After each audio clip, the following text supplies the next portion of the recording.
Well, hello, everybody. Welcome to the show today. Very happy to have you all here with us. And hopefully, you had yourselves a really good weekend and maybe some peace and quiet, some rehabilitation, some of that therapy that I hear a lot about. I'm kind of surprised how many people are all about the therapy. It's Mhm, kind of telling. mhm. Would you like to guess the type of therapy I have? Hmm. Hmm. Any concept of the old man's theory on therapy? Oh, I can only imagine. What is it? Punch myself in the head. Yeah.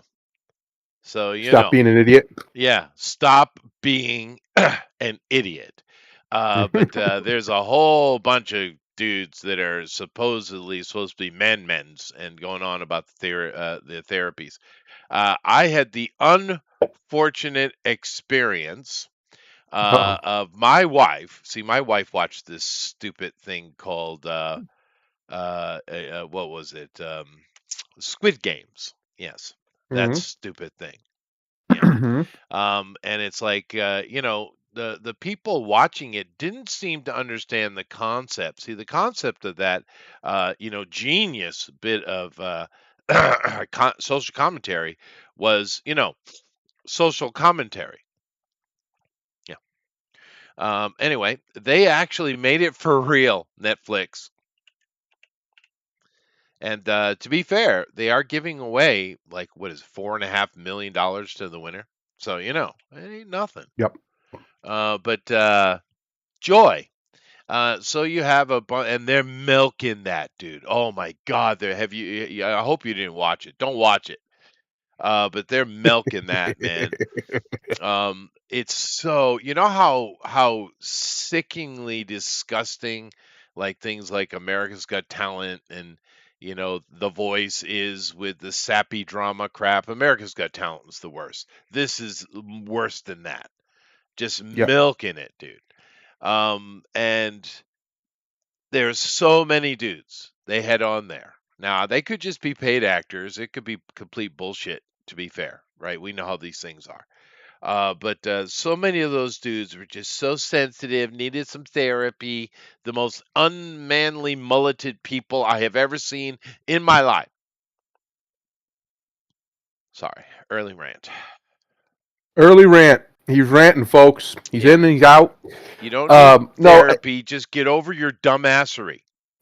most people don't need therapy. You know what they need? They need Yeah, a friend, a yeah, real that one. would be good. A friend. Yeah, One that'd be they can sweet. talk to, one they can get it out of their system and Yeah, tell yeah, yeah, somebody their stupid bullshit, and they'll feel better. Just get it out. yeah, A lot of people don't realize what they're actually paying for with a therapist is they're just paying somebody to be their friend. yeah. And I'd agree it's a with that. shame. It's a massive shame, especially the females, because a lot of women are pathologically sociopaths, Yeah, yeah. and they're incapable of having friendships with other females unless they formed them very young. They usually just it's fake, it's hollow, it's glad handing, smiling bullshit. Right. Whereas men, I mean, there's a perfect encapsulation of this. You got Henry Cavill and some other actor, I don't know who it is, and Henry Cavill's talking about Warhammer.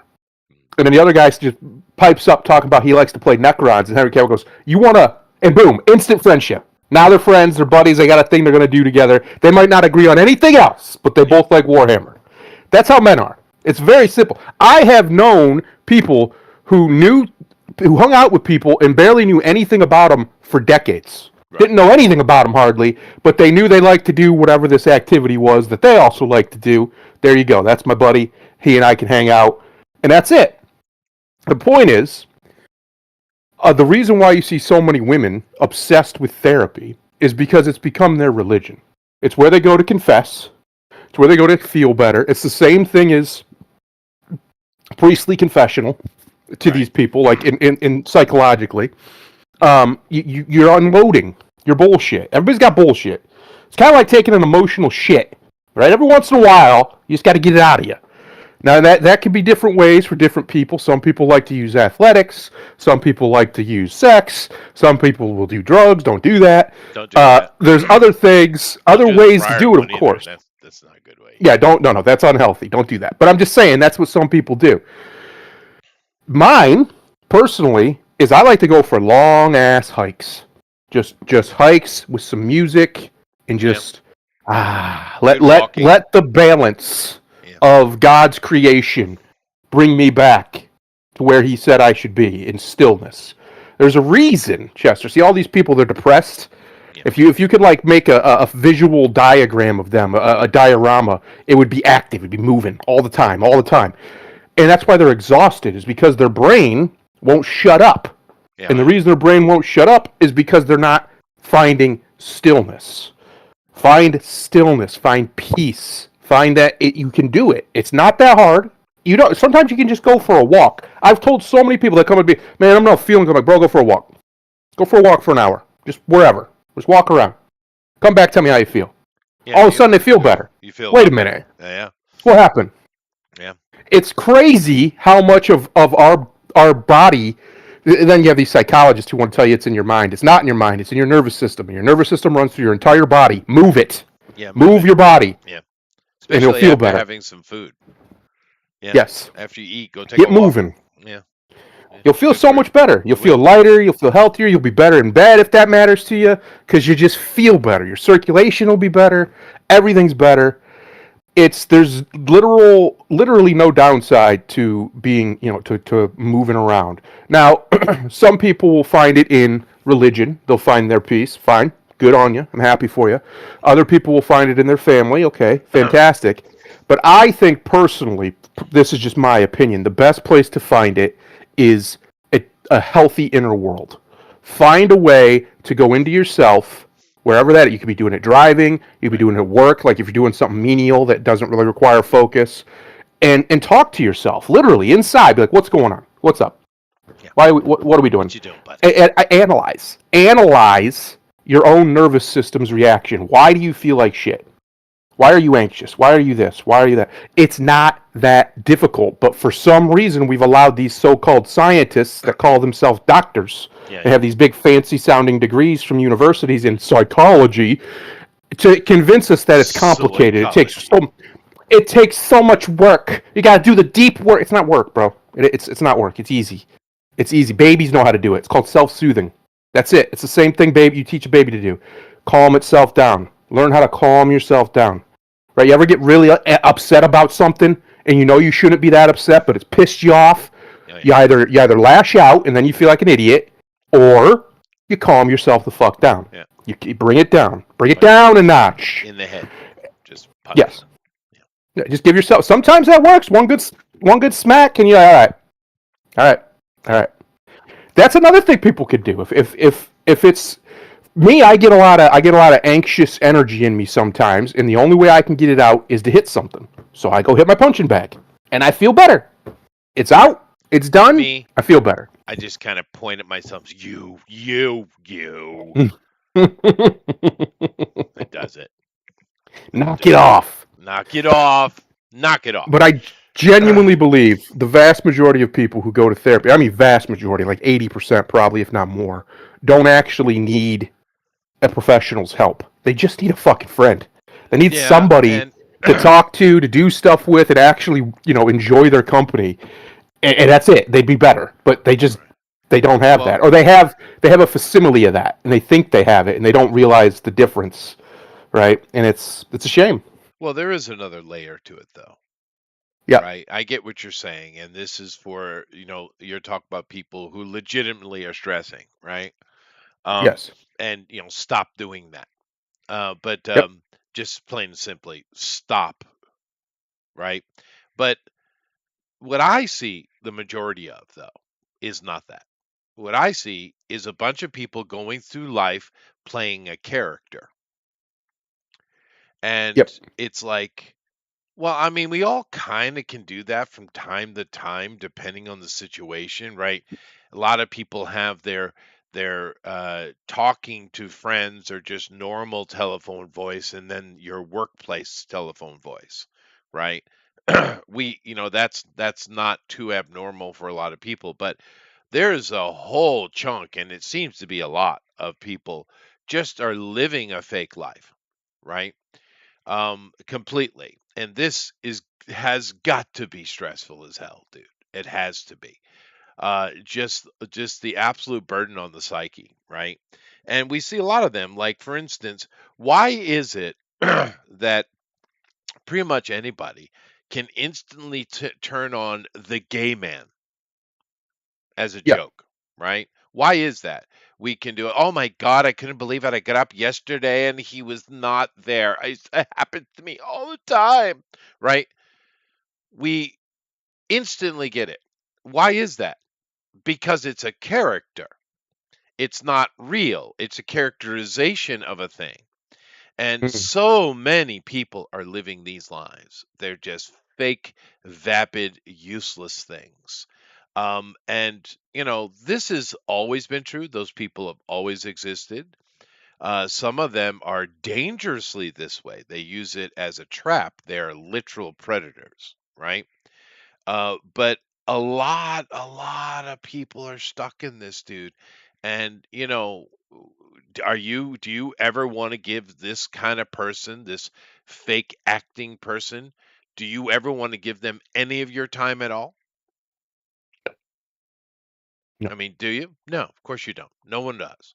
And then they have to deal with the stress of the shit they're doing and the burden of keeping. See, here's the thing about lying, right? The big problem with lying, and I'm assuming everyone here is more than 12, and therefore already knows what I'm about to say. However, when you lie, you have to remember that lie Yeah. forever. So if you're going to be a liar, like a professional one, base your whole life on it, dude, you better have a snap, iron, freaking clad memory. You better. Yeah.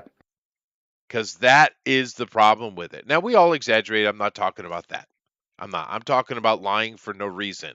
I'm talking about lying when it matters, right?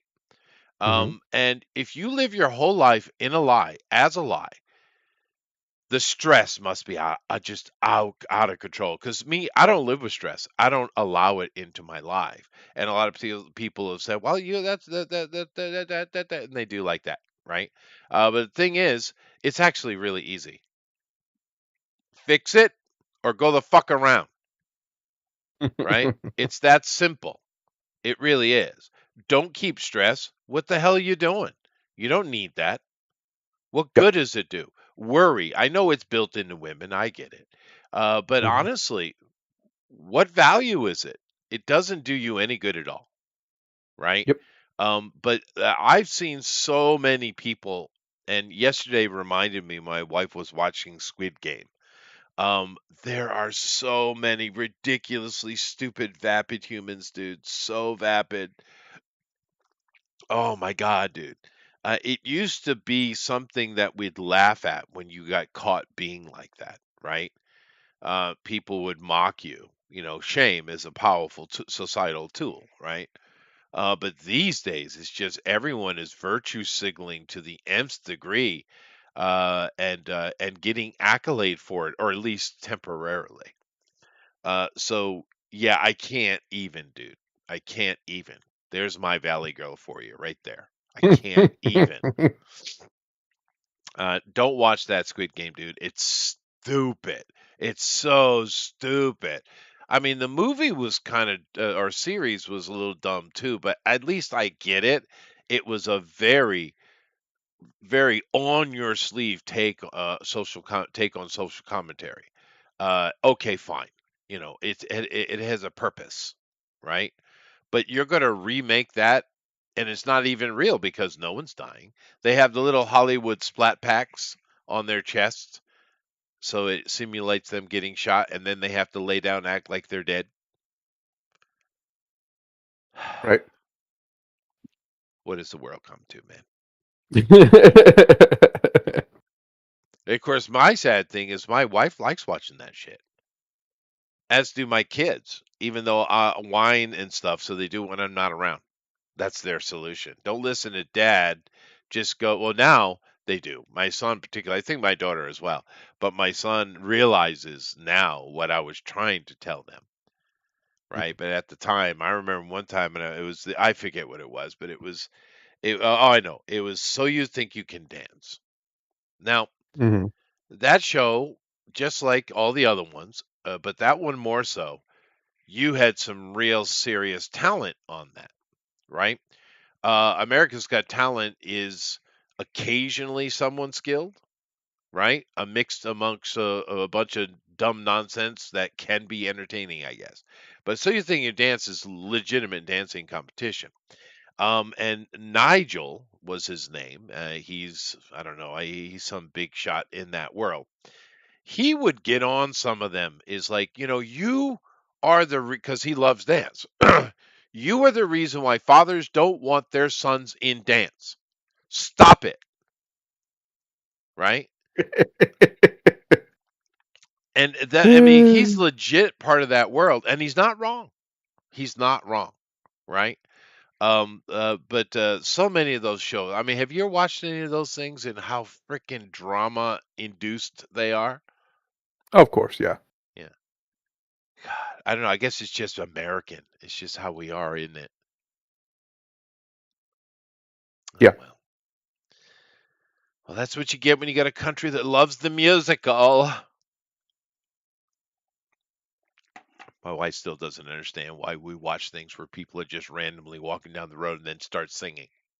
I said, well, go to New York. No, that was too much of an East Coast joke. I'm sorry. I apologize. Two people got that. Yeah. All right. Anyway, so what else we got? What else we got? What's going on? How was your weekend? Fine. No complaints over here. No Nice. complaints whatsoever, Chester. Let's see. What did I do this weekend? We had a birthday party. Mm. What did I do yesterday? Fuck did I do yesterday? Just mostly just hung out, I think. Yeah. Didn't really do much. The weather, though, you see, for some reason, we had the daylight savings today, so we sprung forward, of course. So now Right. we get an extra hour of sunlight. But the weather has decided, in the Lord's magnanimousness, to just be warm as shit. So it was like 70 degrees Oh, wow. last couple days. I'm Still like, I'll cool take here. it. I'll take it. Well, it's gonna cool back off, I'm sure. But yeah, it was pretty warm out there today. Let's see what we got. What did the Tomorrow's supposed to be, well, no, it's gonna be in the 70s for the next few days. what did the groundhog do this year? The same thing he does every year, just because it's scripted, you see. Oh, But no, it's just here. That happens. I remember one year on New Year's Day. New Year's Day, it was 72 degrees outside. Uh, it's the lake effect. Sometimes we just get these pockets of warm, right. and Yeah, it just is what it is. yeah. But it was nice and sunny, beautiful out. Ah, God, I love the sun. I Those know are my wife. See, she hates the sun. She's vampiric. Not a big fan of it. I love it. I could absolutely live in a super sunny place, and I would love every bit of it. I would just yeah. soak it My in. wife's like that too. I am also vampiric. Yes, you're a Celt like her. Yeah. Well, no, I'm not a Celt. Well, I am half Celt. No, that's true. I am half Celt. Yeah. Yep. Yeah. The funny thing is, we found out a lot of interesting the past decade, more over a decade actually, but particularly the past 10 to 15 years has been very interesting in anthropology. It really has been a great time for scientific discovery, not opinion, because most everything's opinion. I saw this thing my wife was watching on Netflix, which she wanted to see. So the little trailer, if you stop on it, the trailer will go off. And there some British guy. I guess he's taken off for taken over for David Attenborough because I keep hearing him. But the pangolin, 85 million years old, grew up with the dinosaurs, an ancient creature that is in danger of extinction. Right? And it's like, well, how the fuck do you know it's 85 million years old? I mean, Right. Where'd you get that number from? where'd you get that number from? Right? We get this kind of nonsense, right? But there Yep. have been some amazing things. And one really cool thing is because the Genome Project, they've been collecting that for almost 30 years, right? Pretty near 30 years. I'd say we're on 28 years they've been collecting data.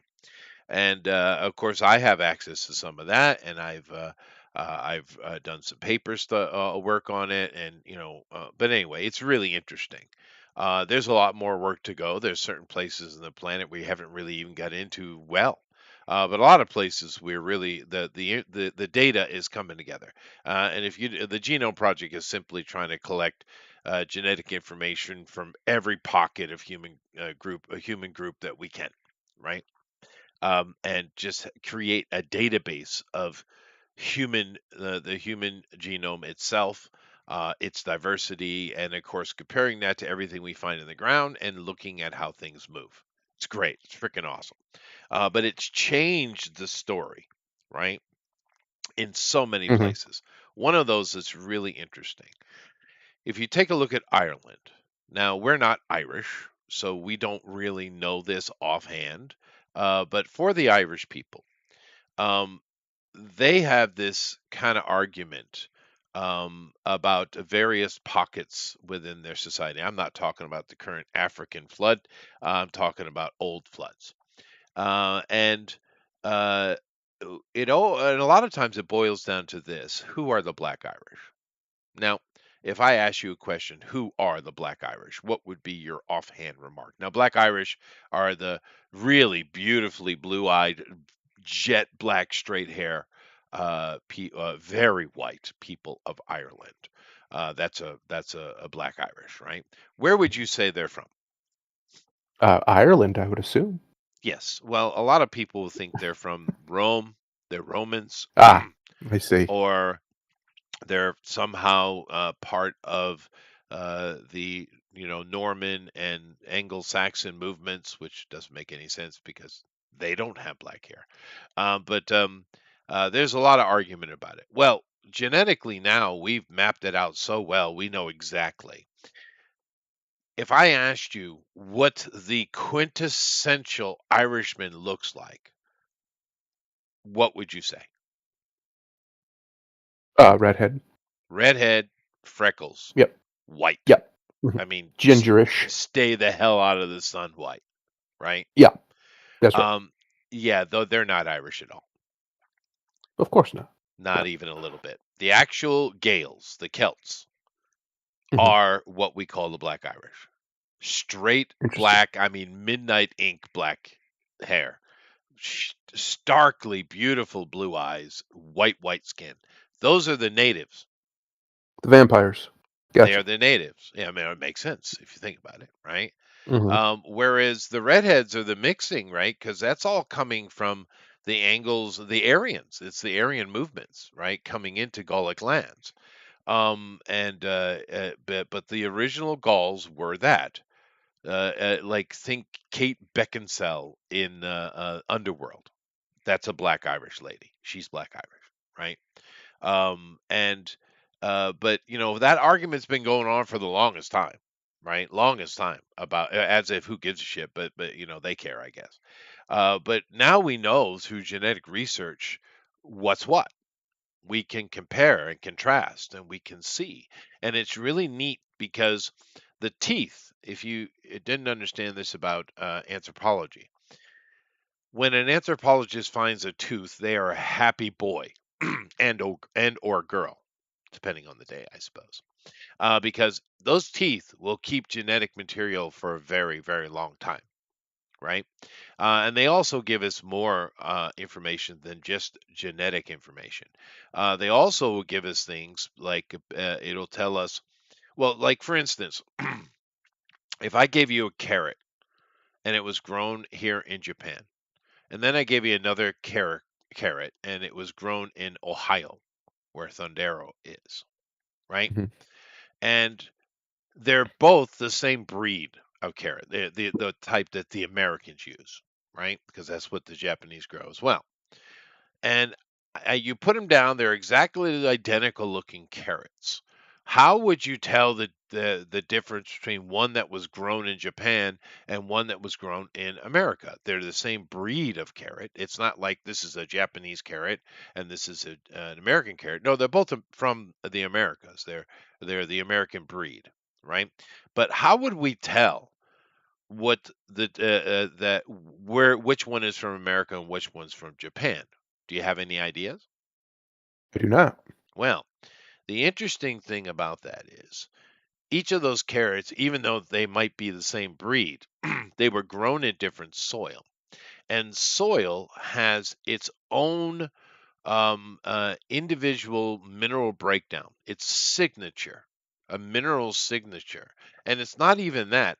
The magnetism of the area you're in is very specific. So not only can you zone down something like a carrot to, oh, it was grown in North Ohio compared to Southeast Ohio, you can do that because the signatures, not only the mineral ones, but the magnetic ones, are so distinct that every little point on the face of this planet can be identified. And therefore, when you eat that carrot, it goes into your body. All that food you're eating from your local area goes into your body, right? And it manifests itself in your actual body, right? You are what you eat, and the teeth Right. hold this information. So a tooth is this amazing little freaking time capsule for an anthropologist. And that's why you see them get so giddy over a tooth. What the hell's wrong with you, right? But there's a Mhm. reason for it. And it's amazing what they could do with it. Technology is incredible. In the past 10, 15 years, we've seen such wonderful advancements, and we're starting to understand the bigger picture. And therefore, this is my point. Stop bitching. Okay, thank you. That's Got it? fascinating, though. It's interesting, isn't it? Yeah. It's pretty amazing Yeah. Now, what the body holds on to. it is. It is shocking the data, and other things that come out on what we keep. And I bet you it's more. I bet you we've only touched the tip of the iceberg, dude. I bet you there's so much more data the body keeps that we're unaware of. They've suspected this for quite a while, but they only Hmm. what was it 2 or 3 years ago, uh, confirmed, scientifically confirmed that a woman's body maintains the DNA of every man she's had sex with. Well, Hmm. that ejaculated in her anyway. Isn't that interesting? Which, let's be honest, is most of them. I'm just saying, if they don't, Hmm. then they're not going to have that. But here's another little thing that's just starting to be hinted at because it's only recent that we're starting to get the serious mirror neutron study going on. And the mirror Hmm. neutrons are those things that they're like tentacles that reach out from your mind, that are interacting with the entire world around you and Yep. tasting data, and yeah, basically they're antennae. They're They're your is sixth sense. yeah, yeah, is it safe? Yeah, yeah.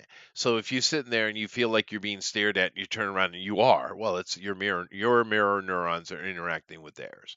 It's a Yep. real thing. It's not science fiction. But I bet you that as we delve into this and we start understanding the quantum and all that kind of stuff better, I bet you we keep data on every single human we interact with. I bet you we do, Probably. and in a neurological way. I bet you we do, right? But little things like that. So I guarantee you, the average woman does not realize that every man that she's had sex with is literally imprinted into her genome. Yeah. They And definitely don't. They don't. They don't want to.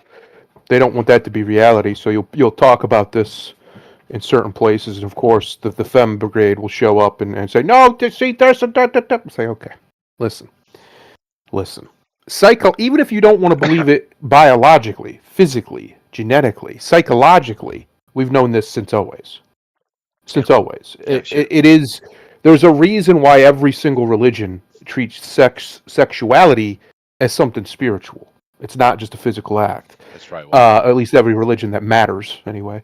Uh, even the ones that are more promiscuous in their theology, if you will, even they still will say it's a spiritual situation, not just a physical. So, and really, I've said this for a long time. I think it's true.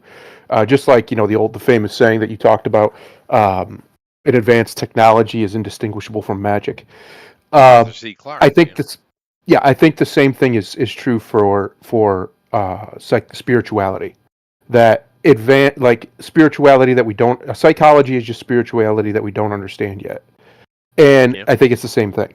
yeah, It's just a modern interpretation of the same force. And it's really, if we had to break it down, it's our lizard brain, our nervous system, and probably the mirror neurons collecting data for those two things inside of us that we have no actual logical control over. yeah, That just happens. yeah. And it's actually mostly a good thing because if you think about it, you wouldn't really want to have to control every breath. You wouldn't want to No, have to you control your couldn't. danger sense. Yeah, you Yeah, couldn't. you'd be insane. You'd go insane. Well, So all of those things are a blessing. These instinctual things that you do automatically are a blessing, really, to yeah. of our biology. Well, that's why it's good for you to always understand that your subconscious brain is way, way smarter than you are. Hmm. And just keep that in mind. Have you ever heard? I guarantee you, everybody listening to this has said this at one time. Why don't I listen to myself? I don't know. Because you knew what you were doing. You knew it was the wrong choice. You did it anyway. That's right. Because you convinced yourself it You know, wasn't. Because you don't want to listen to that little voice in there that's saying, "Hey, that's that's right. stupid. Don't do that. And Don't do that thing." and those of you who believe in a creator, or whatever it may Yeah, be, maybe that little butterfly, that guilt feeling you get in your stomach, maybe that was put in there for your benefit. yeah. You Keep you ever think safe. about Keep from that? doing stupid Yeah. things. Don't do stupid things. I need to do a grammatic correction. Give me a second. Oh no, Hi, he's Alan. grammaticizing. Hi. Ohio yourself. I get the little inside joke, seeing as he's from Ohio. But San, as in Mr. or Mrs., would be spelled S-A-N, not S-O-N. Okay, continue. I did my bit. Sorry, my wife brought me a treat. I'm eating that treat. Hmm. Too much Oreo for me though. Too Anyway, much Oreo. Yeah, or donut. I get that effect too. Too much. A lot of times it's too much Oreo. It's too Hmm. much. I agree. Sorry, it was donut. But she made these. She got some donuts from the store, and we got some cookies and cream ice cream. And she crumbled the donuts up, made them into donut crumble, and made little ice cream balls, and then froze them out of it. So she's got nice little donut crumble cookies and cream She's experimenting, is balls. she? Oh, Yeah, nice. and they taste fine. It's just too much donut for me. Yeah, no, it's always good when the cook in the house, in your case, it's the wife, I guess, for me as No, not well. usually. But no, my wife usually cooks. But it's always good to experiment. Always keep trying Yeah. new things, man. I mean, sure, most of it isn't going to be great, but it's also probably not going to be that bad. I mean, it's not like it isn't edible. But Yep. keep experimenting, man. You never know. We have a recipe book that the only time anything goes into that recipe book is when it's been perfected, right? And we have another Hmm. book that just keeps recipes of, oh, that was interesting. Let's try that again, see what we can do with it, right? So the golden grail the golden grail cookbook only gets things that are perfected and awesome, but you'll never get that if you don't keep trying. And one thing that we had this conversation yesterday. I'm kind of curious what you think on it. We as Americans, I don't know if things gotten better. I hope they have. But at least from my memory, my life, our diet sucks. It Yep. sucks. It's not good. And we eat the worst crap, processed food, which isn't good for you. Hmm. Just so much garbage. I mean, I grew up with a mom who loved the food stamps, government cheese, all that bullshit. And you can tell by looking at me that I was, born into that. Now, I honestly, I've lost all my weight living over here, but it just tears the hell out of you, right? Now, Yep. I hated it. Now, a lot of Americans, I think, you just get used to it and that's normal. But I always hated it, right? So when Hmm. I cook, I'm always a scratch cooker. right? I want whole foods. I don't want anything in a box can at all, right? I'll take some spices in a jar, sure. Hmm. But I'm just that way because my revulsion to my upbringing, right? Right. But it turns out, and you tell me if it was like that when you first got married. When we first married, I did most of the cooking. Now she could cook, but it was Mhm. mostly stuff from here, which is I'm not eating, right? So I did most of the cooking. I think a lot of dudes do the cooking in the beginning because men we're single before we get married, usually, and we got to care for ourselves. You got to do everything yourself. So we cook, and a lot of times with a man, when you're cooking, it either goes one or two ways. Either where's the closest TV dinner? Where's my microwave? Or we're like, all right, how do you do this? And we try to figure it out. We experiment and we try to improve it because that's the man's mind to do so, right? Um, and because I was the one cooking in the beginning, and I'm just that way. She picked up on it too, coupled with the fact that here they just don't do that. They don't have a lot of processed foods. It's all whole foods. That's pretty normal.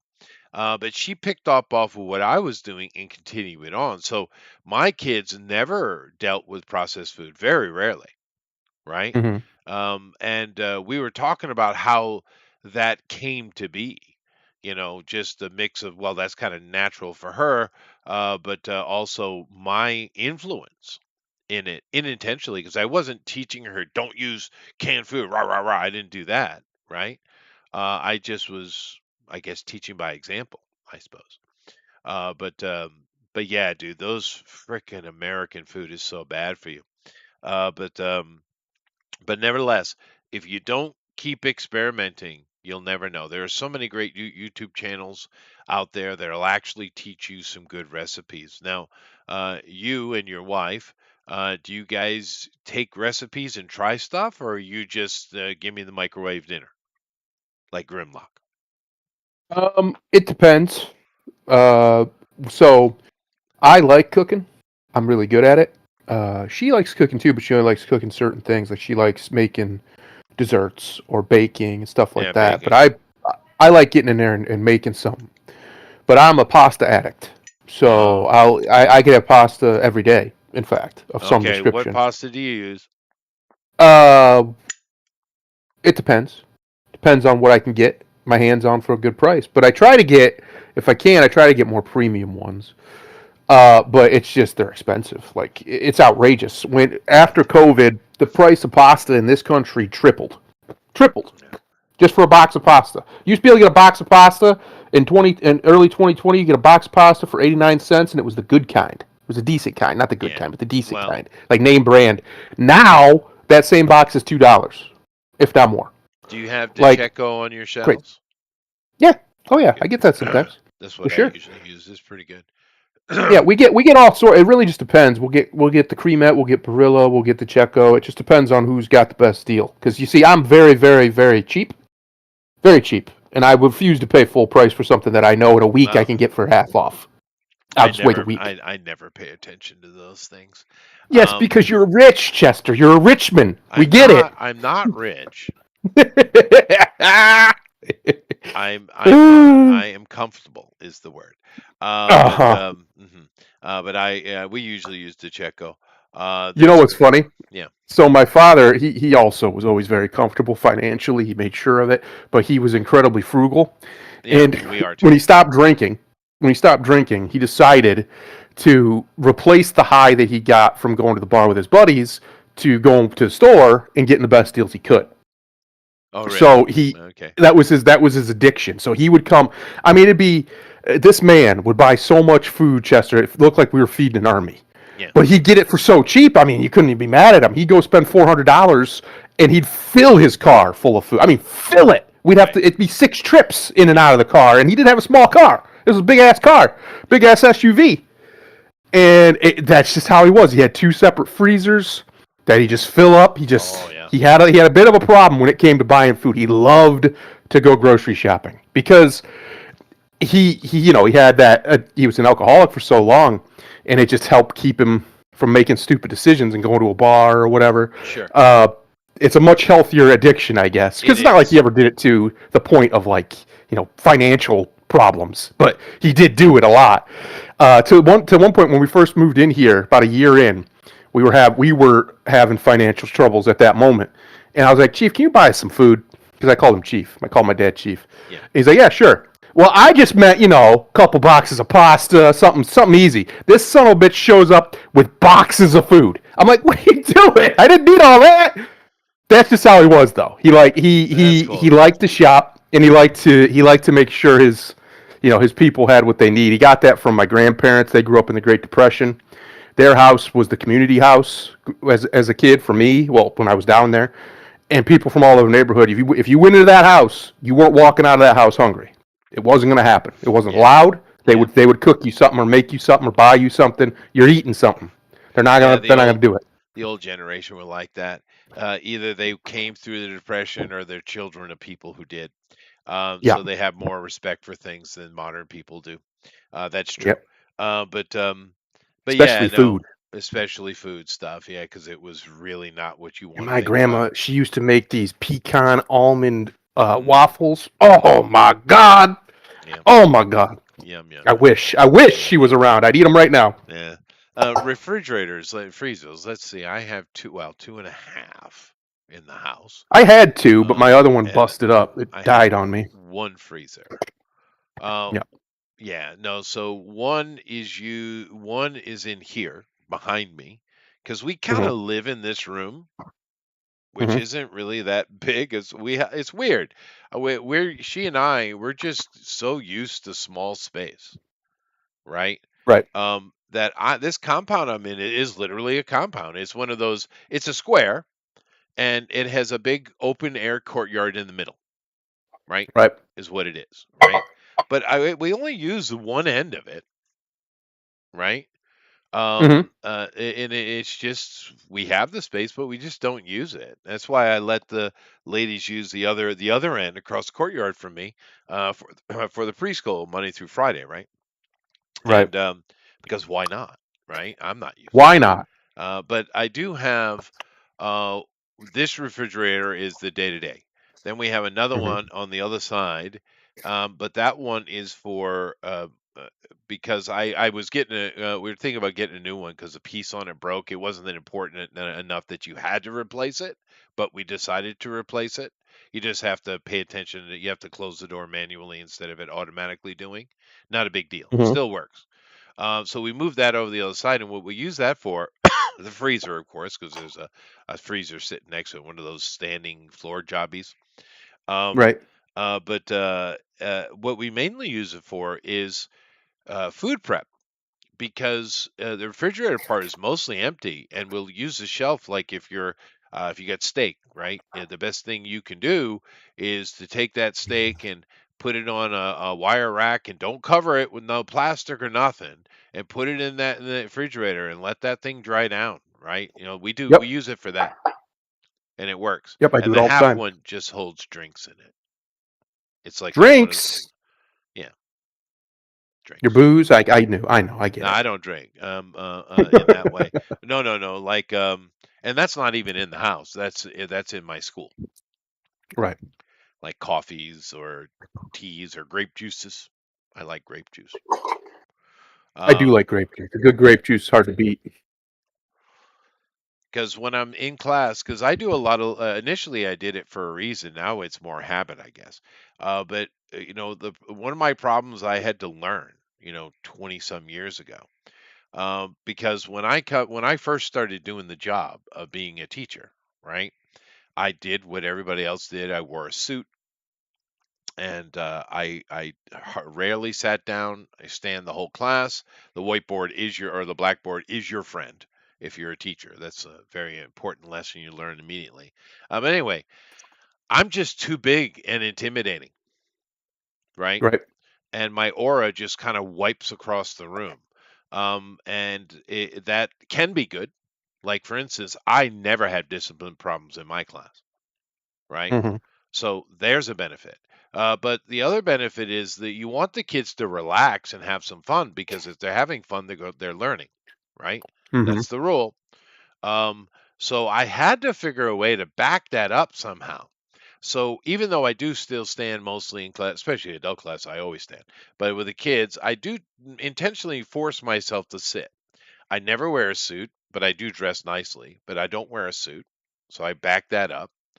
Um, and I'm always doing these little things to try to minimize my presence. It's weird, right? Yep. But one of the things I learned was here in Japan, you're not supposed to stand and eat or drink anything. It's considered bad manner, right? Mm-hmm. And a teacher certainly should never drink something in class. That's considered bad. That's bad etiquette. So Naughty. I do, and therefore I always have a drink in my hand. Usually, like I said, apple juice or grape juice or maybe a coffee or something like that, canned coffee. And what Bad boy. bad boy. But what it does is it reduces my presence, and it helps. I know it's weird, but it is something I have to do. I just have to Mm. do. I don't know how it would work in America. In America, I only taught a few classes, and that was when I was at university, and it was required for my diploma Right. to be a teacher in a local high school teaching music. Right? I did a Mm-hmm. few times, and I didn't seem to have any troubles there either. But whatever. Because all the rest of my teaching experience in America was at the collegiate level, right? Right. When you get into grad work, what you find out when you become a grad student, you're basically the professor's bitch. Yeah. And what you do is you end up, grading papers and tests and taking pickup classes, especially like nighttime classes, stuff like that. You're the one doing that, not the professor. That's what you do as a grad student. So I've taught many classes before leaving America in the university level as a grad student, right? Right. But that's a completely different situation because those people want to be there. They're paying to be there, quite Yeah, literally. quite literally. But it is interesting that depending on who you are, you might have to figure out a way to back up your presence when you're trying to speak to a room of people, and that Yeah. seems anti-intuitive, doesn't it? Yeah. But It just depends on the people and your yeah, goal. it depends on you, right? And of course, your goal. That's true. But I've had to learn many ways to back up my presence. But the good thing is because that presence is always there, I can always turn it on and let it Mm-hmm. go. Like I said, if the kids are getting too rowdy, because I want them to have fun, but if they get a little bit too uppity, I got to back it up, right? And I Mm-hmm. can do it literally with just being silent and looking at them. I don't even have to speak a word, right? That So, kaiju death stare. They're like, oh no. right. But I mean, but it's interesting how you have to learn to balance those things. And I imagine this is my work experience. I imagine all of you listening and with the jobs you had to learn certain things about how to deal with certain stuff. We all do, right? Right. And I'm actually kind of curious what you guys had to learn to modify about yourself to be more successful. Now, Mm. Grimlock here, representing the entire people, we're going to need to get his opinion on that. But more importantly, I really would love to know what Grimlock thinks about the passing of the mighty, righteous Oh God. Jesse Jackson and how About the fucking time. Democrats are absolutely, yeah, I know, are absolutely, they're assholes, dude. Assholes. I mean, did you see? Holy shit, dude. Did you see them at his funeral or well, it's not a Nobody, funeral, his memorial. nobody should be surprised by what happened at that dog and pony show they called the fucking funeral. Yeah, it was The fact so bad, so you political, you you, dude. you had a bunch of narcissists go out there and make it about themselves. They did. Nobody should be surprised by But this. then again, that's the way he lived his life too. But yeah, I was about to say, it's kind of fitting considering how he rose to prominence. But um, Yeah, yeah, no, fuck him. Uh, fuck Obama. I Hopefully in my lifetime. But that's your I doubt half-black it. savior. Motherfucker, in my surgery, in full Uncle Ruckus mode, if I could, I'd hang him myself. Oh wow. Yeah. Go Uncle Ruckus. Um just so you know, Thundero, And Alan not from is just a calling regular you tree, ghetto. a redwood tree. Yeah. Why is he calling me ghetto? What I do? I don't know, because you're from Ohio, I guess. I'm sorry, Oh, Grimlock, what are you saying? And not just from a regular tree, a redwood tree. Oh, one of the big ones. Yeah. leave him up there Yeah, nice and high. Yeah. I know I've I, probably I asked this I question want that nigga before, to but I swing like couldn't a be bothered Christmas to ornament. remember. Can you tell me again what an Uncle Ruckus is? Uncle Ruckus is, if you've never watched the Boondocks, Uncle Ruckus is supposed to be the representation of the quote unquote self hating black.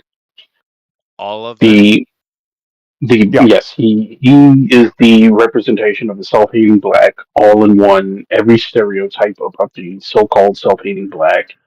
He hates that he's dark skinned. He to quote Malcolm X, he believes the white man's ice is colder. So Um, it's an Uncle Tom. Oh, I get it. Okay. But the thing is, if people actually read the Uncle Tom is one of the most out of context taken phrases in American history. That is true. Yeah. Uncle Tom, if people actually read the book, he was the hero of the fucking book. He was not the sellout. People want to know who the sellouts are. All them niggas who spoke at Jesse Jackson's funeral. Them niggas are sellouts. Every last one of them. Yeah. No, that Yep. is true. It Now was and it was I'll despicable, sharpen dude. your nets. Despicable. Yeah. And if you Nobody should be surprised by that. Look, the fact that they brought Joe Biden's racist ass. The only time I have ever cheered for cancer in my life is finding out that motherfucker got cancer, right. Yeah. And and those of he you sat there and basically said he's smarter than everybody in the room, and they laughed like you motherfuckers are so pathetic, and you wonder why you're last in everything that matters in this country. You wonder why you're last. Just watch that damn sad ass funeral, and you don't have to see any further. Why? Yeah. No, it was really bad. And just to kind of clarify, because I know I've made that joke before, and he's had said something similar. Just to quantify, Uncle Tom comes from a book from 1852, so it's contemporary, right? Keep that in mind. From Harriet Beecher Stowe, called Uncle Tom's Cabin, and Uncle Tom is a preacher man in the story. He's a Son of a Christian preacher preacher. man. Yep. And it's basically talking out against the oppressive brutality and dehumanization of slavery, right? It's an anti-slave book. And spoilers, for a 175-year-old book. But anyway, spoilers. He refuses to break the code of silence amongst the slaves and giving information to the white man, even though he's not guilty. He ends up getting flogged to death. That's right. So that's who He Uncle didn't Tom is. snitch. He didn't snitch. So, I never understood. I really don't understand where the concept of Uncle Tom came from. That's why I made that joke because I know who Uncle Ruckus is. It's Um, it's one of those things that's been perverted by time. Kind of like all those lies. Like I hear this lie continuously, but Democrats fought for civil rights, and I'm like, you do realize that they you were the slave filibustered the Civil Rights owners. Act. But not just that. You can actually just look this up. They filibustered the Civil Rights Act 4 fucking times. Of course they did. Dude, they're the people of Jefferson. They're the ones that own the slaves. They're the ones who created Jim Crow. They're the ones who created the KKK. They're the ones who created redlining. They're the ones who did the Welfare Civil Rights Act. which Yes. turns out to be an absolute devastation to the black community. Every bad thing that's ever happened to a black person or a minority in America is from the Democrat. Every single one of them. Yes. Even when you go And back for to like Indians being sterilized and all that kind of shit, they were Democrats, dude. and for all the non-black people, if you want a good reason as to why communism is bad, if you need a great example of what full propagandizing looks like, just look at American blacks. Because whether people believe this or not, when the communists came to the United States, after they went to Hollywood, the first community they went after was blacks. That's right. And it worked. Yeah. And just so you know, and this is not any kind of conspiracy theory either, Barack Obama's daddy, because he looks just like him, was It, one of those black communists who yes. used to also do nude photography because he was what's the word, pervert, and Obama's mama liked it. Mm-hmm. Mm-hmm. And therefore the scandal took place, and she became pregnant with the Barack Obama. And their dad, his grandpa, had to try to find a way to push that under the rug. Seeing as he worked for the CIA, he basically found, oh, look at this nice little black African guy. He's so respectable. Yeah, that's not a How conspiracy theory. That's did, the real deal. But that dude, I can't did remember his name offhand, but his real papa is exactly what he's talking about. He's one of the coming out of those communists, right? yeah, Black and communists. how them holding the funeral at the Waffle House would have been more respectable. It would have been. Yeah. But then again, Jesse Jackson led his life that way, so I think it's almost apropos. But back to Uncle Tom's Cabin though. I've there's just a lot of dumbassery that goes on in the world. Fair enough, but I never understood them. The black community using the term Uncle Tom as a black person who betrays the black community. It doesn't make any sense because it's unless it's irony. But I don't know that they understand that word because Uncle Tom is the opposite of a sellout. He literally died for a stupid ass code because the book is not only showing the brutality of slavery and the hatefulness of slavery, it's also showing the stupidity of humans, in this case, the slaves. Not only did he not betray them, he died for them. Yeah. Explain to me how the hell Uncle Tom became a thing. It doesn't make any sense. It's like telling me the sky is pink. Well, I guess it is Well, it's sometimes. the same. It's the same way. Getting an education, speaking proper English is not black. It's not, and that's disgusting because you're literally saying black people aren't good enough. Black people are being racist toward black people. Isn't that wonderful? But I mean, this Uncle Tom thing, someone needs to stand up and in the black community and correct that shit because it doesn't make any sense. It's clear you didn't read the book. It's quite clear. And honestly, if you're a black person all about black history, because we got a month now, right? And you wanted to, there's not a lot. There's not a lot that isn't super modern as far as black people involvement. But if you're all about the black history, then there's no way you haven't read Uncle Tom's Cabin because that No, is they one of haven't. the quintessential books. If you're going to be all about black history, right? Yep. I don't think these motherfuckers even read To Kill a Mockingbird these days. Holy shit, dude. We had to read that in school. But I mean, because honestly, No, go point to me a book written in Africa from Africans. Show me one. Anybody? I'll wait.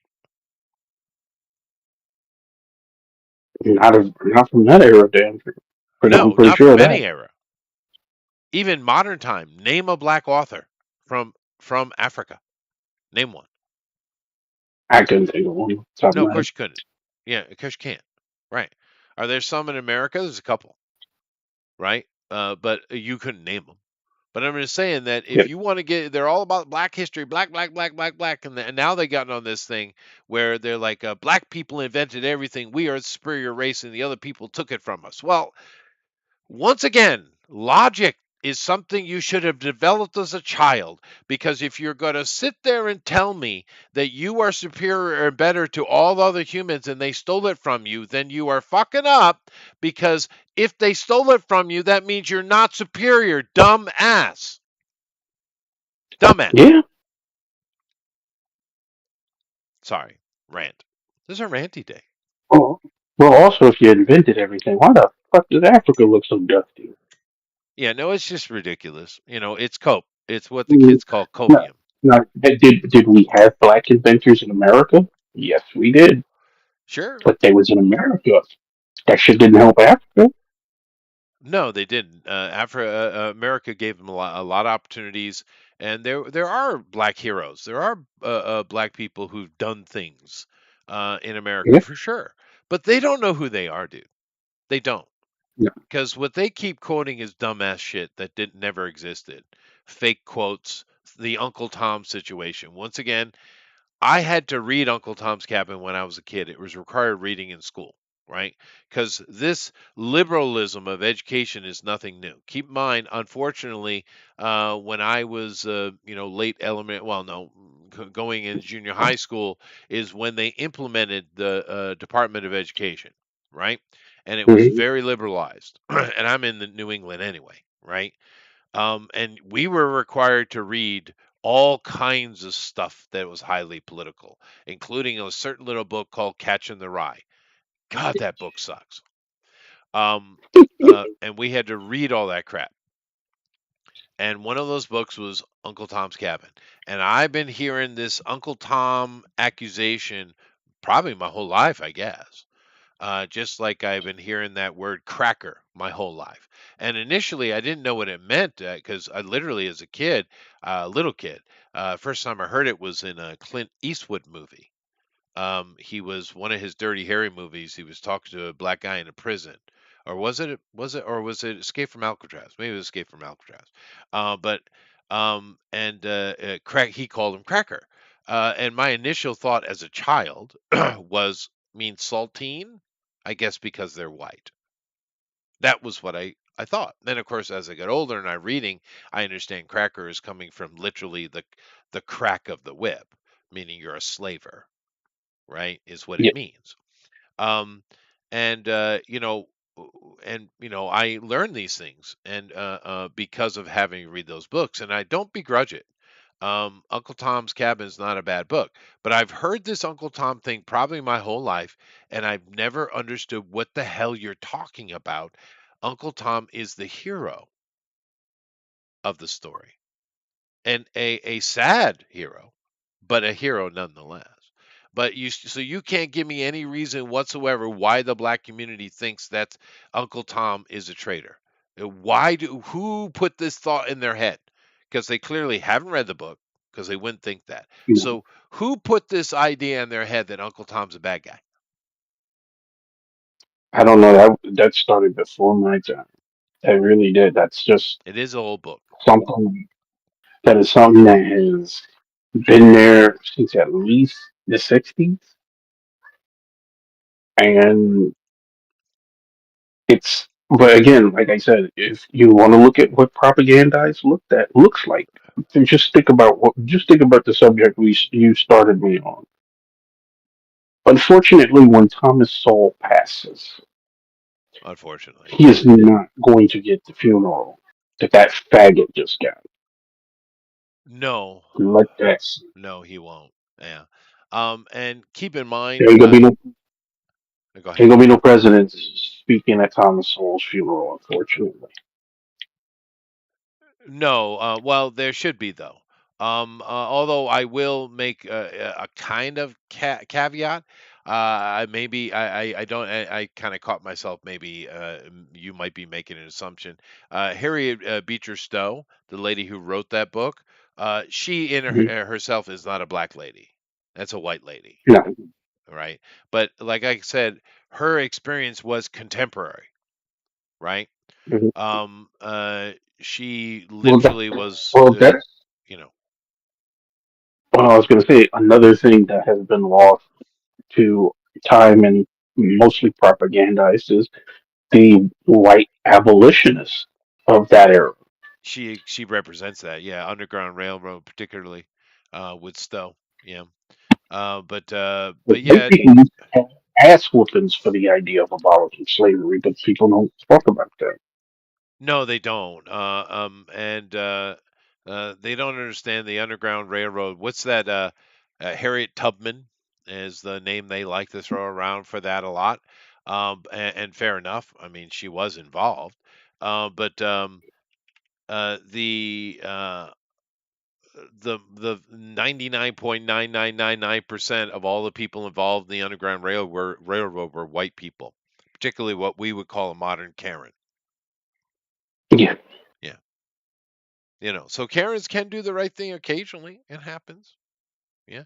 But keep in mind that the other Harriet, the Stowe, who wrote the book, did far more for the freedom of slaves than Harriet Tubman did. All right. Well, right. If Yeah. if memory serves, because I had to study this shit too, Harriet Tubman, who's the most amazing black person ever, she created the Underground Railroad. No, she didn't. But would you like to guess how many Underground Railroad missions she undertook and how many black people she saved? Would you like to guess? I'd say a couple hundred. Nope. Hmm. She went on 13 missions, very lucky, auspicious number, and she saved a total of 70 people. And she didn't do it alone. And most of those 70 people, listen very closely, were her family and friends. So, yes, she did a good thing, but it was self-serving. Whereas This is whereas this is Stowe was literally serving other people because she's a rich lady. She didn't need any involvement in that at all. It would be better for her life. She stayed out of it. Harriet Tubman was serving herself, her family.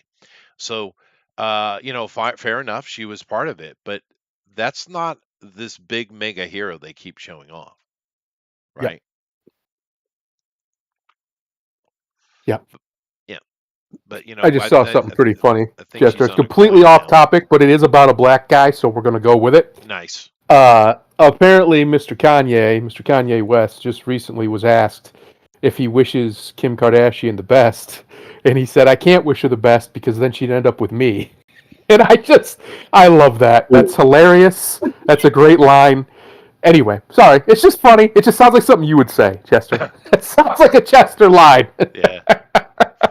He's not wrong. Yeah. Yeah. But anyway, how dare I besmirch Harriet Tubman? How dare I even? No, the truth is, the vast majority of the so-called American Negro heroes are mythologized to an unbelievable degree. And like we watched them do it with George Floyd. All of a sudden, this dude was the second coming. This dude was a saint. He needed a golden casket. Like just ridiculous shit, right? We watched them do it in real time. Yeah. They've been doing the same thing. These commies have been doing the same thing with these people since always because they understand that it's an easy way to tug at the heartstrings of white women, stupid little white women who want to glamorize and fetishize slavery as if it was this horrible evil that was unique to the American experience, when the reality is the American slave was treated better than most slaves throughout all of history. It's not even close. It's not even debatable. Well, because it's not even. They were expensive. That's why. Yeah, they were expensive and they were valued compared to other slaves that were nothing. They had nothing. They have a fetish for servitude, which is, I mean, you see how they go on and on about the fucking Handmaid's Tale.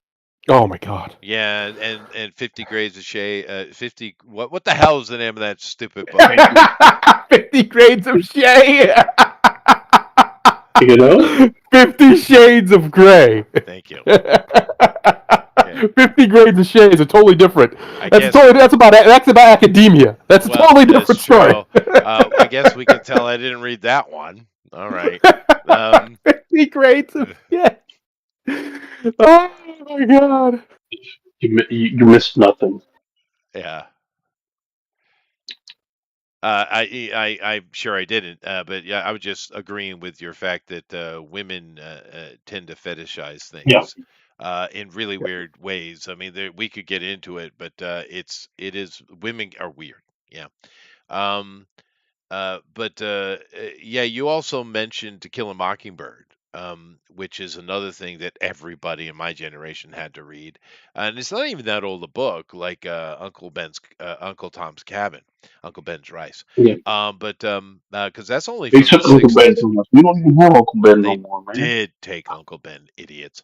But Killing Mockingbird is it is an interesting book. And it's from the writer's name is Harper Lee, who wrote that book. Yep. And it's basically just his, living in Alabama, right? And looking at his neighbors. It's literally just from observation he wrote that book. It wasn't, just a brilliant creative mind. He just wrote what he saw. And of course, it's talking about the Atticus Finch. Of course, a very interesting name for a character. He might have novelized that. But yeah, The Killer Mockingbird is worth the read. Although it is a little overly dramatic because I lived in the South, and sure, there are racist people down there, but the most racist people in America I've ever met outside of the black community, because there is no racism people more racist in the world than black Americans. Even the black Africans, some of them, especially like South Africa, they can be really bad racist. But black Americans, especially the ghetto American, are incredibly racist. However, um, I did see a lot of tribalism down in the South. But the thing that I did notice wasn't a bunch of white people like, "Oh, get that blackie out of here." That's not what I saw. What I saw was a bunch of people who just didn't want to spend any time with each other, and they segregated themselves, both white and black. Right? That's what Which I is what experienced. most people do. Yeah, no, that which is true. That's what most people do. But it was like I lived in other places, and it was a little bit more extreme. They just didn't want to interact with each other. And my observation was mainly the black people were so uh, encapsulated with this black life concept that the white man is after them when the white man doesn't even think about you, and the white people just didn't want to deal with it, is what I saw. And because you see a lot of that with the black community, unfortunately, they're captured because they live in these communities that refuse to allow any actual diversity into it. And keep in mind, I mean diversity of thought, not diversity of skin color, as if that means anything. It's all Mm. about culture. Which is They're so captured in these communities that they grow up believing the white man is after them. The white man is literally taking time out of their day to keep you down. And I know there's not a lot of black people listening, but I'll tell you this this is a white man. I mean, you don't get much more white than me, right? I'm telling you, we don't think about your ass at all. We don't. no, You no, don't most come into people. the thought unless because no one does this. All we people care about their family and friends, whatever they may be. Yeah, Unbelievable. most people. That's what most people do. They worry about their immediate tribe. That's right. You ain't worried, And or you. it doesn't matter what they look like. It's your tribe. Yeah. I mean, shit. I wake up in the morning, first thing I don't think about, man, what the fuck white people gonna do to me today? I don't give a shit. Why would you? Why should you even concern yourself with that? I mean, because the fact is, the white man doesn't care. They have their own problems and their own issues to deal with. They're not concerned about you. And I mean, and this is one of the things that's gotten white people in trouble actually in recent years because we don't have those kind of communities that actually sit and think about that. Whereas most other tribal groups, they do come together and think about those things. And white Right. people just don't. And this is, we have some that will do the Karen route or the opposite, become progressive wokies. But we don't have this internal dialogue of, hey, we are actually one of the smallest human groups on the planet, being white people, the whites.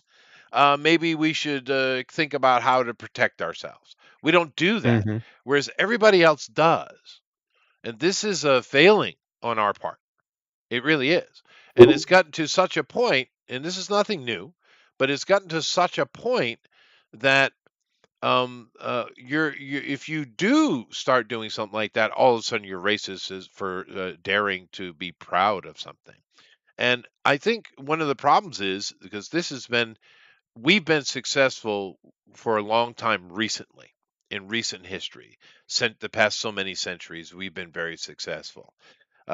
Before us, the Latins held power for a long time. And then, of course, you had the Middle Easterners and the North Africans and the Indians held power for a long time, right? But in current time, after the Latins and the Romans and stuff, and of course, those are mostly Germans as well that did the management, anyhow. But nevertheless, of recent times, white people have been in charge because we're the ones just pushing, right? And Yep. therefore, because we're the ones on top, it is a very Christian and specifically Protestant thing to do to think about those less fortunate. And now it's interesting because that's not a bad concept. That's a good concept. But boy, did that come back and absolutely slap us right in the ass. Boy. Yeah. Yeah. And it wasn't even your kink at the time. No, but I get it. But it's that old axiom. You know, good deeds get punished swiftly, right? Yeah. There's a more modern version of that. It just, I don't know, it's stuck in my head. I'm just archaic. No good deed goes unpunished. Oh, thank you. Jesus, the hell. I'm just an anachronism, Thundero. Anyway, but I'm going to get some coffee. I need some coffee desperately. So I'll let you guys talk about Jesse Jackson because we know how much you love him. Oh, Fuck God. that nigga. Oh, it couldn't happen to a nicer guy. If only it had happened a little sooner. The world's a better Yeah. place without a son of a bitch like that in it. A absolute grifter. The near definitional grifter, if you will, the generational grifter. I think I'm trying to think. Has there been a grifter at this level? He might be the one. He might be the one. No, he's the up Hall of there. Fame. He's definitely in the Hall of Fame. First ballot Hall of Famer for the Grifter Hall of Fame. No question. He's going in this year, probably. They're going to sign him up, boom, put his little plaque up there, and then someone will steal it. Because, of course, they did. This guy, what an utter piece of shit. He was one of the reasons why, back in the day when I was a young man, he's probably not even 12 years old, and I seen him out here running his scheme, and I saw through it like immediately, right? That this guy's clearly a snake oil salesman, whatever you want to call him, flim flam ma'am, because it's so obvious. Like I don't understand how so many well-intentioned people could fall for this grift, but they do, and they did for years, decades. This guy built a career, air quotes, off of just grifting. Just that's it. He didn't ever accomplish a damn thing. What was his great accomplishment? Because he can speak. People will fall for him if he can speak. He can speak a little bit, but what was his grand accomplishment to help black people in America? And he got nothing. I'm not trying to even be shitty. What did he do besides bitch and moan and get paid? That's all he did. Get black people called African Americans as though they wanted that. Yeah. Oh, it's so silly. It's so dumb. The left is full of these people they've lionized into modern saints, and most of them are scumbags. or at least a big preponderance of them, are scumbags. I mean, for crying out loud, I brought him up earlier, but look at George Floyd. That dude was a human piece of shit his entire life. There was zero redeeming qualities about him by every all accounts, right? I mean, this is a guy who held up a pregnant woman at gunpoint and threatened to kill her baby. I don't think we need him in the world. Now, whether or not Mr. Chauvin did what he should have done or not, we're not going there. That's what about. This gentleman was trash by every metric. Trash. He was tall trash, I guess. I don't know. But he was trash. And the world is a better place with less of him in it. And it's kind of the same way with the old Reverend. He was just a garbage human being. He could orate a little bit, but other than that, he was just not a good person at all on any level. He was a grifter, a scumbag, a sleazeball. He would have robbed his own mother if he thought it could get him ahead. These are the type of people that misery of others. Yes, exactly. He only made his money when other people were suffering, and that's how you know he's a terrible person, terrible human being. One of the main complaints, this is going to be a curveball, but it ties into what you just said. One of the main complaints I always had about John Cena as a wrestler was how much they use the fact that he does these Make-A-Wish things to try and promote him. That's disgusting to me. That's beyond. I mean, that's about as low as a rapist, in my opinion, because you're using sick and dying children to make yourself look better. That's disgusting. And Jackson did the same thing his whole career. Every time there was some tragedy, every time there was somebody who was hurting or hurt or in some kind of way that was of a certain racial persuasion, here he comes. And all he did was go there, get himself attention, make himself some money, and leave. He helped no one. I'm trying to think, like, what, again, maybe somebody out there knows. Maybe somebody's got it. His grand accomplishment as a black activist for 50 years, whatever it was. But as far as I can tell, he accomplished fuck all but to make himself rich. Yep. This is the person that they're lionizing. That Yes. 3 different presidents showed up to his funeral, or former presidents. It's just, it's so despicable. It's so beneath any level of decency to lionize these types of people. Like, I think you mentioned Al Sharpton earlier. He's going to be the next one, I'm sure. And then we'll have to do the same bullshit where we pretend he was this great icon. And what's he ever done? What has he ever done? Like, what besides show up and grift and not pay his taxes? Apparently, allegedly, right? That was what was going around a few years ago. He was like $6 million in tax debt. I don't understand personally. There are plenty of we'll call them Negro heroes in the American zeitgeist throughout all the time that were awesome, genuinely. And you don't ever fucking hear about them because the grifters are here and they're going to take all the attention. And it's disgusting behavior. But it keeps happening because the Democrats and their apparatus needs these grifters to keep these people on their little plantation, as they call it, so that they will continuously vote for them. And they've built an entire culture around voting for Democrats. Either you don't vote at all, or you only vote for Democrats, or you're some kind of evil whatever. Traitor. And the way that they do that is people like the man who just died, who make sure that they're there, they take all the attention, take all the focus, and that way they can direct the energy that these people are putting into whatever's happening. It's so obvious when you see it, but for some reason, a whole lot of people just don't want to see it. I don't know why. I'll never understand. I guess it's Plato's cave in real time. I'll never understand the people who would rather look at the pretty images than look behind them and see that they're all fake. That's just not me. That's not who I am. But that's who this man was. He was the pretty images. He was the guy who went there and said the right things, talked about how we're going to fight, we're going to and then he accomplished fuck all. Fuck all. Got actually accomplished, actually done or changed, but he made himself rich. It's outrageous. Like, and then the projection that they do to guys like Trump. Say Trump's a grifter, Trump's a this, Trump's that. Okay, fine. Except he's actually getting shit done. Here's the difference. I don't care if he wants to grift a little bit, make a little bit of money for what his beak. Is he doing the shit that he mostly said he was going to do? Yep. Or at least trying to. He's making a good effort to.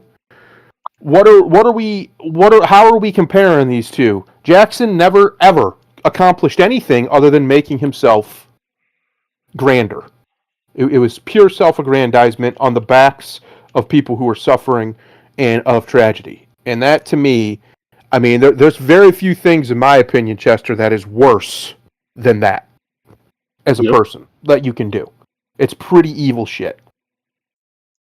Race hustling? Yeah, I'm bringing up some others for us to take a ponder upon. You know, a gander. Yeah. Well, actually, before we do that, I got an idea for you, Chester. You had covered it last week. I did. You said Jonathan Majors is working with the Daily Wire. Yeah. I got an idea. I think you might like this idea. Okay. And I think it'd be a nice middle finger to Disney. No, yeah, that's always good.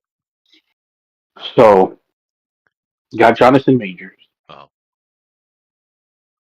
Get them to call Christopher Priest. Oh yeah. Get Zachary Levi. I think you know where I'm going with this. Yeah. Quantum and Woody live action. I think it's time. Yeah. And I think those two would be great in the roles. It'd be funny. That's hilarious. Christopher Priest, just for those of you who don't know, he is a black man who does comic books. He's most famous, of course, for Black Panther. Although of recent time, he told me he wasn't going to do anything for him, and unless they gave him something that wasn't black, because all they did was throw black people at him. And it kind of pissed him off. But he is a good writer, and that's who that is. Just so you know, you should be doing Spider-Man right now. he should. Now he is. You ever seen the black dude whose eyes popped out of his head? Remember, he was kind of an internet sensation for a little while, some years back. Well, that's what Priest looks like. He looks like the eye popping out black dude. Very African looking fellow. His original name is James Christopher Osley. I don't know why he picked up Priest, but Jim Osley. Pen name. Pen name. But really good writer, actually. Sorry, I just wanted to, do my job. Even though Jim Owsley does sound like an old-timey detective. It does. But he is a good writer, though. I've enjoyed his stuff. He's the guy that, even though he complained about it, because I'm the black guy, so all you do is give me black characters. I get the argument. I get it. But to be fair, though, he is the dude that took Black Panther and fleshed him out, though. I mean, come on. Yeah. Because Black Panther was just, Stan Lee was all about the ethnic stuff and the civil rights movement. Of course, that's where the X-Men came out of. He was all about it. And he wanted to have some African jungle adventure stuff. His own Tarzan, as it were. And that's where Black Panther came out of. But it was Priest who fleshed out the character, took the little hints about the vibranium alien ship crashing and all the stuff they did, right? He really made it a real thing. Because I always liked Black Panther. I think most of us did. There were plenty of black characters that the standard little white boy who didn't know nothing about racism or anything, just a standard white boy in America. We loved Black Panther. We loved Blade. We loved Luke Cage. I mean, Luke Cage was a big one, right? Especially my generation. You wonder why Nick Cage took Cage because of that comic, and he's about my age, right? A little bit older, not much. But Luke Cage was so awesome. We loved Luke Cage, and it wasn't because he's a black dude, right? It's not. We're not a bunch of little baby, manlet Jews. because for some reason it seems every little manlit Jew wants to be black guy for some freaking reason. I have no idea what the hell's wrong with them. But no, it was nothing like that.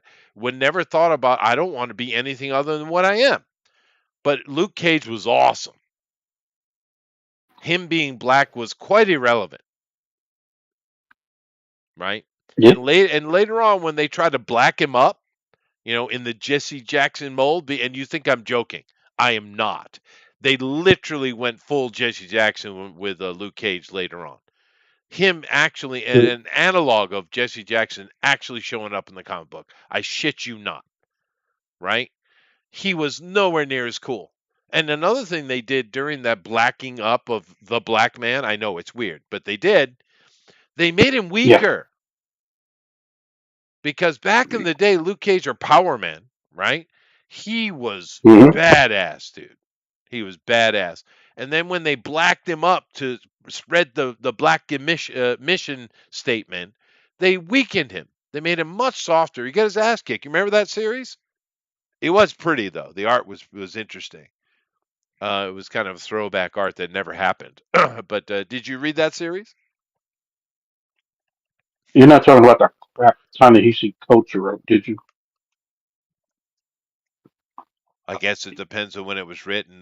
They've done, it's not like the first time. Black characters in things get abused by black people or white people who say that they're black allies.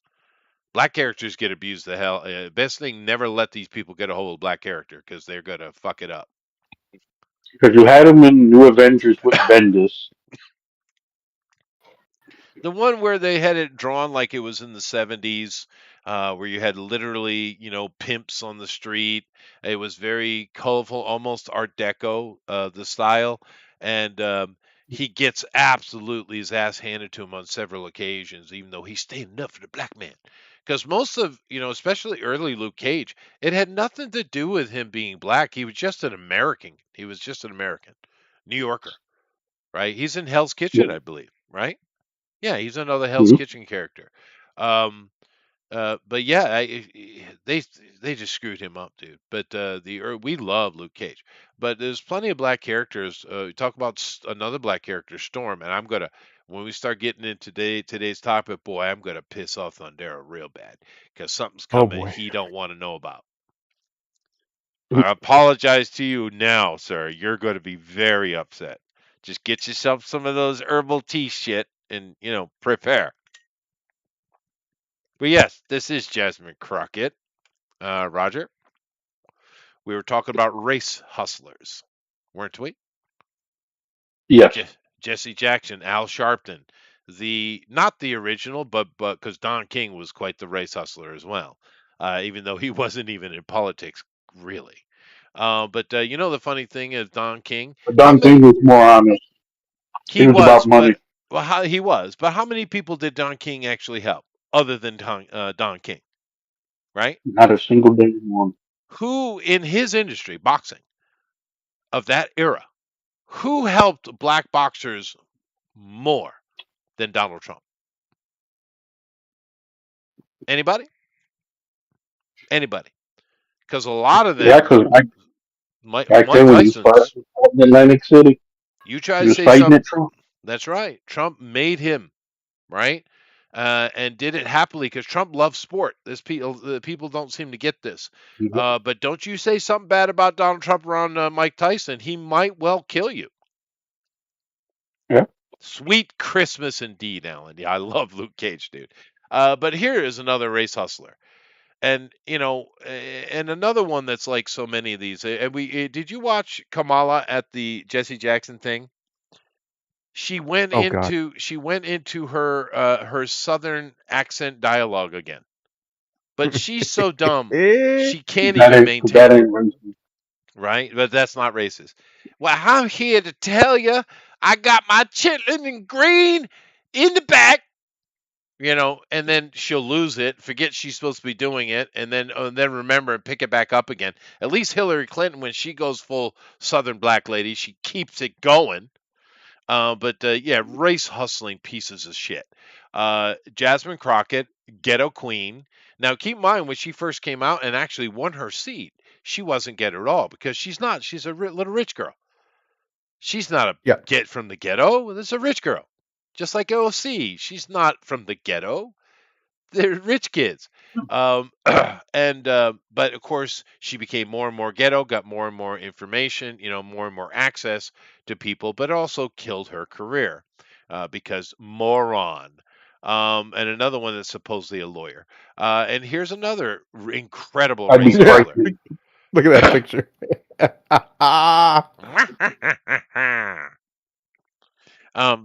Yeah, this dumb lady, for the longest time, she was all about, I'm an Indian American. I'm Indian, Indian, Indian, Indian. And then when it was convenient, now all of a sudden she's black, right? And Yeah. she also will try to speak like a Southerner. And the funny thing Which is is with funny. that, it is funny because now, to be fair, the black communities around America, not all, I know there's plenty of black people who are just Americans. I get that. And we're talking about the ghetto black community. And that they've become so insular that they all speak in the same vernacular, right? However, what they don't tell you is just go listen to any Southern person. I don't care what color they are. I saw a Southern Vietnamese man, I swear to God, and you couldn't tell him any different from Jimbo or Jethro. And it was What about Dwayne? Did he sound like the Dwayne's. You Dwayne? gotta we gotta watch out for the Dwaynes or the Donnies. Fuck Donnies, hmm right? hmm But no, Can't his trust name him. was like Tin Ton Twan. And that fucker, dude, he's like, I don't come on down here, get my go get a crawdad over here on the creek. You go have it, go have my boil. You're sitting there like you'd have made more sense if you were speaking Vietnamese. What the hell was that? Southern men know exactly what I said. That's the sad thing about it. I wasn't even making it up. I did actually say something. I said we're gonna get ourselves some crawdads and have a boil. No, I heard what you said. Yeah. Half my family's Southern. Oh yeah, yeah, mine too. Holy cow, dude. Um, Meaning that Southern drawl, that the so-called the black lingo or the black language, it's not. It's just Southern. That's Yep, it.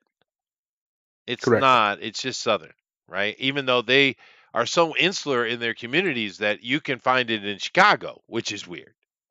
That's weird. But they're just Southern people. And here's the funny thing. That Southern accent, which has degraded some. It used to be much more, they used to speak English better 100 years ago. But um, actually, the interesting thing is that Southern drawl isn't even Southern. Do you know where it's from? Any guesses? It is from the Shire. It is from Britain, London specifically, and it's coming what we would call Cockney. So modern day Cockney has changed a lot, whereas American Southern drawl is still very similar to what it used to be. This is there was some very deep studies into philology and linguistics. This is real, what I just said. That is real. But it's just so dumb. This lady is so shockingly stupid. And the thing that bothers me about so many of these idiots, these race hustlers, they're actually lawyers. How? Grimlock, how? We've heard this lady speak over and over and over. We just heard her spoke again at Jesse Jackson's funeral. How in the world did she pass the bar? Now, I know she took it more than once, but that's a dumb human being, dude. In no way. Because Kamala Harris is proof that you can literally suck your dick. You can suck a dick and suck your way to the top. And it's she's never succeeded in anything where she's had to do something on her own. I guess. She has had the right to that. She must be a She, good dick sucker though, dude. Damn. yes, she she got. That's how she got into politics. Fucking off Willie Brown, being a side piece to high profile people, which is why I call her the whore of Babylon because that's what she is. Well, we know she was Um, quite amorous in her activities in San Francisco. We know that. she has, and here's the other thing, which is why I tell people, for as much as you hate Trump, you better be glad that she didn't make it because that bitch has no morals. You think Trump? People who think Trump has no morals, that chick truly has no morals. Oh, Trump's got plenty of There's moral, actually. Trump's quite moral. Maybe too moral in some well, ways. I'm saying you listen. If you listen to the TDF crowd, they Oh no, well, whatever. Yeah, they're idiots. They don't listen at all. but she truly has no morals. There's no low she won't stoop to. There's no lie she won't tell. I'm I sure. mean, I'm sure. Yeah. the fact that the fact that she was even the fact that she was even invited to to Jesse Jackson's funeral after all the lies she has told, and the fact that and the fact that they even referred to that bitch as president. Yeah, because they did that too. They referred to that sorry good for nothing bitch as president. Well, let me. I'm curious because for me, if I saw that hanging off the end of my dick, I'd react like I had a tick on it, right? So, I'm kind of wondering, was she a bit of a hottie when she was young? Let me go see. It depends on what you consider hot. You talking about Kamala Harris? I'm looking. I'm trying to Yes. figure it out, dude. I'm trying to figure it She out. she dated Montel Williams back in the day. Well, That's she how she was got famous. all over. Well, the San Francisco mayor as well. Yeah, and then she sucked the San Francisco mayor's dick, and then that started her political career. Literally, So she was actually. short hair, which that's not great. Yeah, she's not much of a hottie at all, dude. I'm just trying to understand. Okay, streetwalker version. Especially not for California. No, I mean there are some beautifully dangerous women. I mean, you guys love knocking on AOC because she speaks. But if you saw a young photo of her and you don't know who she is, you go, "Oh, that's a pretty girl." Um, yeah, I don't know, dude. I don't see. Yeah, she's not coming to me across as a hottie at all. So why is it? I mean, what's up with the Montel Williams? What's up with the San Francisco mayor? I mean, you can't do better than that. I mean, Maybe You not. know, I'm just gonna say this.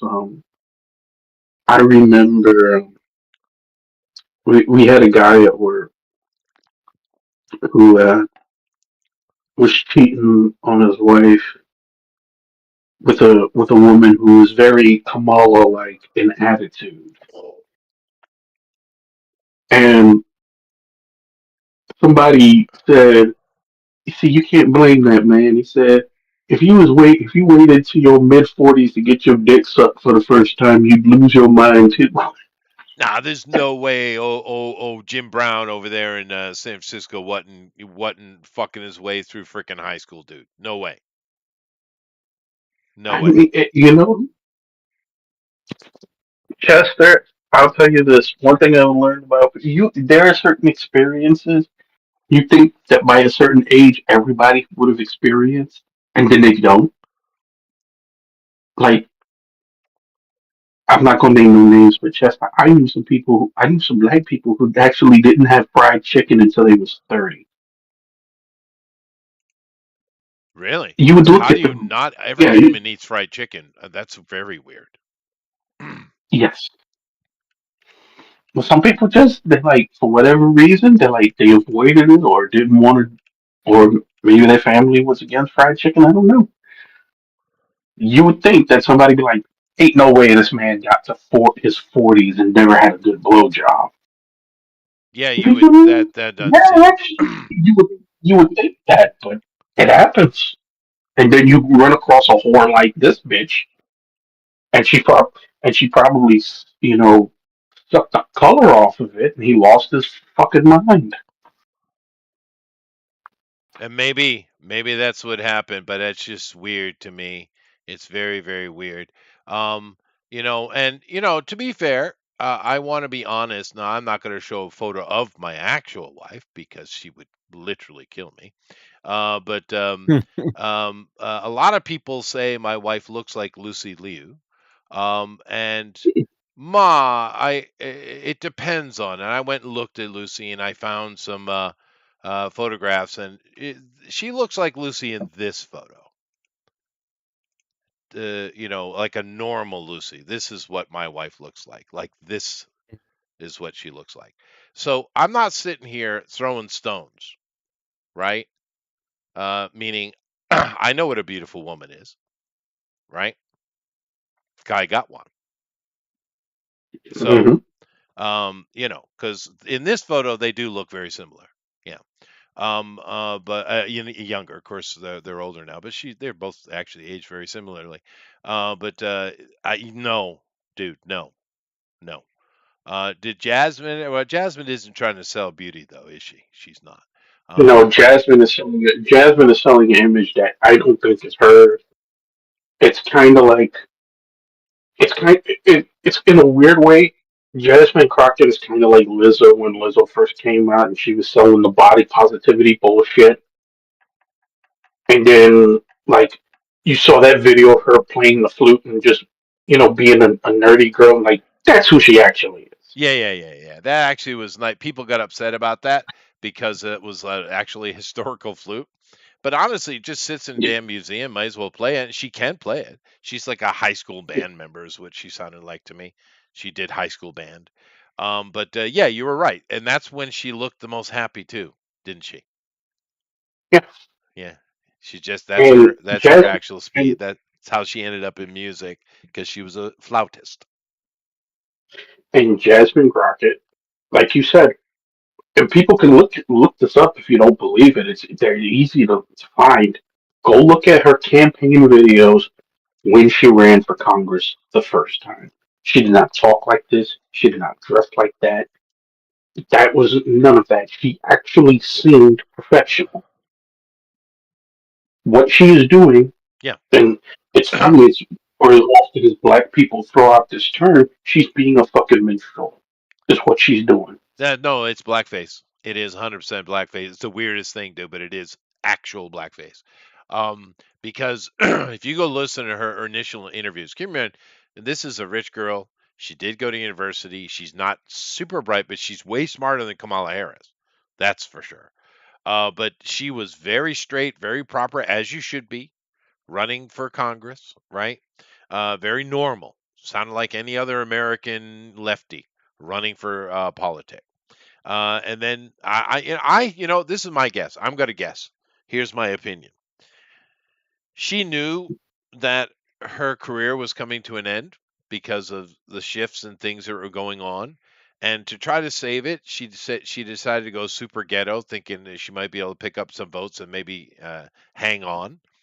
No, she actually torpedoed her career because she did this She shit. did, but I think that was I told you she's not that bright.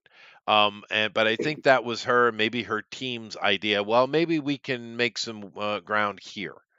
And because I think it was a conscious decision, because even when you see her being ghetto, you can tell it's an act. It's because she's not really ghetto. Yeah. She mispronounces words. She uses things incorrectly. And I know how the ghetto sounds because Mhm. I have Southern Well, family. see, the thing is, and it goes back to the Democrat Party. They all do it, They do. and They do. he saw it, Keep and in she mind, saw it. Hillary Clinton keeps hot sauce in her freaking purse. Just keep that in mind. Hillary does it. Yeah. AOC's done it. AOC does it repeatedly. Yeah. because AOC she does the get when she goes to black neighborhoods, she'll just start breaking out the ghetto talk when she doesn't speak like that. No, she doesn't. She's a Um, little rich New York Latino girl. all of them do it. Hakeem Jeffries with his faggot ass. All of a sudden he wants to start tough talking people like, oh, you're from New York. I'm like, nigga, you're damn near translucent. I'm light skinned and you're lighter than me. Shut up. Yeah. Like, No, well, there's nobody crazy they you. they don't have a lot of good things swinging right now, dude. In the Democratic Party, they But, really but they don't. all of them do it. I mean, look at this shit Gavin Newsom just said a couple of weeks ago. I'm just like you. I can't read or write.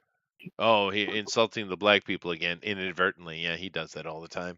But I mean, look who's one Uh, of their main speakers though, Chuck Schumer. Chuck Schumer was always kind of a joke in the Democratic Party, and now all of a sudden he's a leader. What? Did we forget so soon? Old Chucky I'm boy. just I'm just going to say that if Chuck Schumer wasn't Jewish and in New York, he'd have been out of politics Oh 40 yeah, years ago. yeah, absolutely. That's 100% true. But yeah.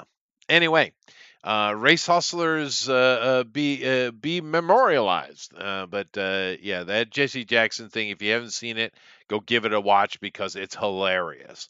They could care less about this man.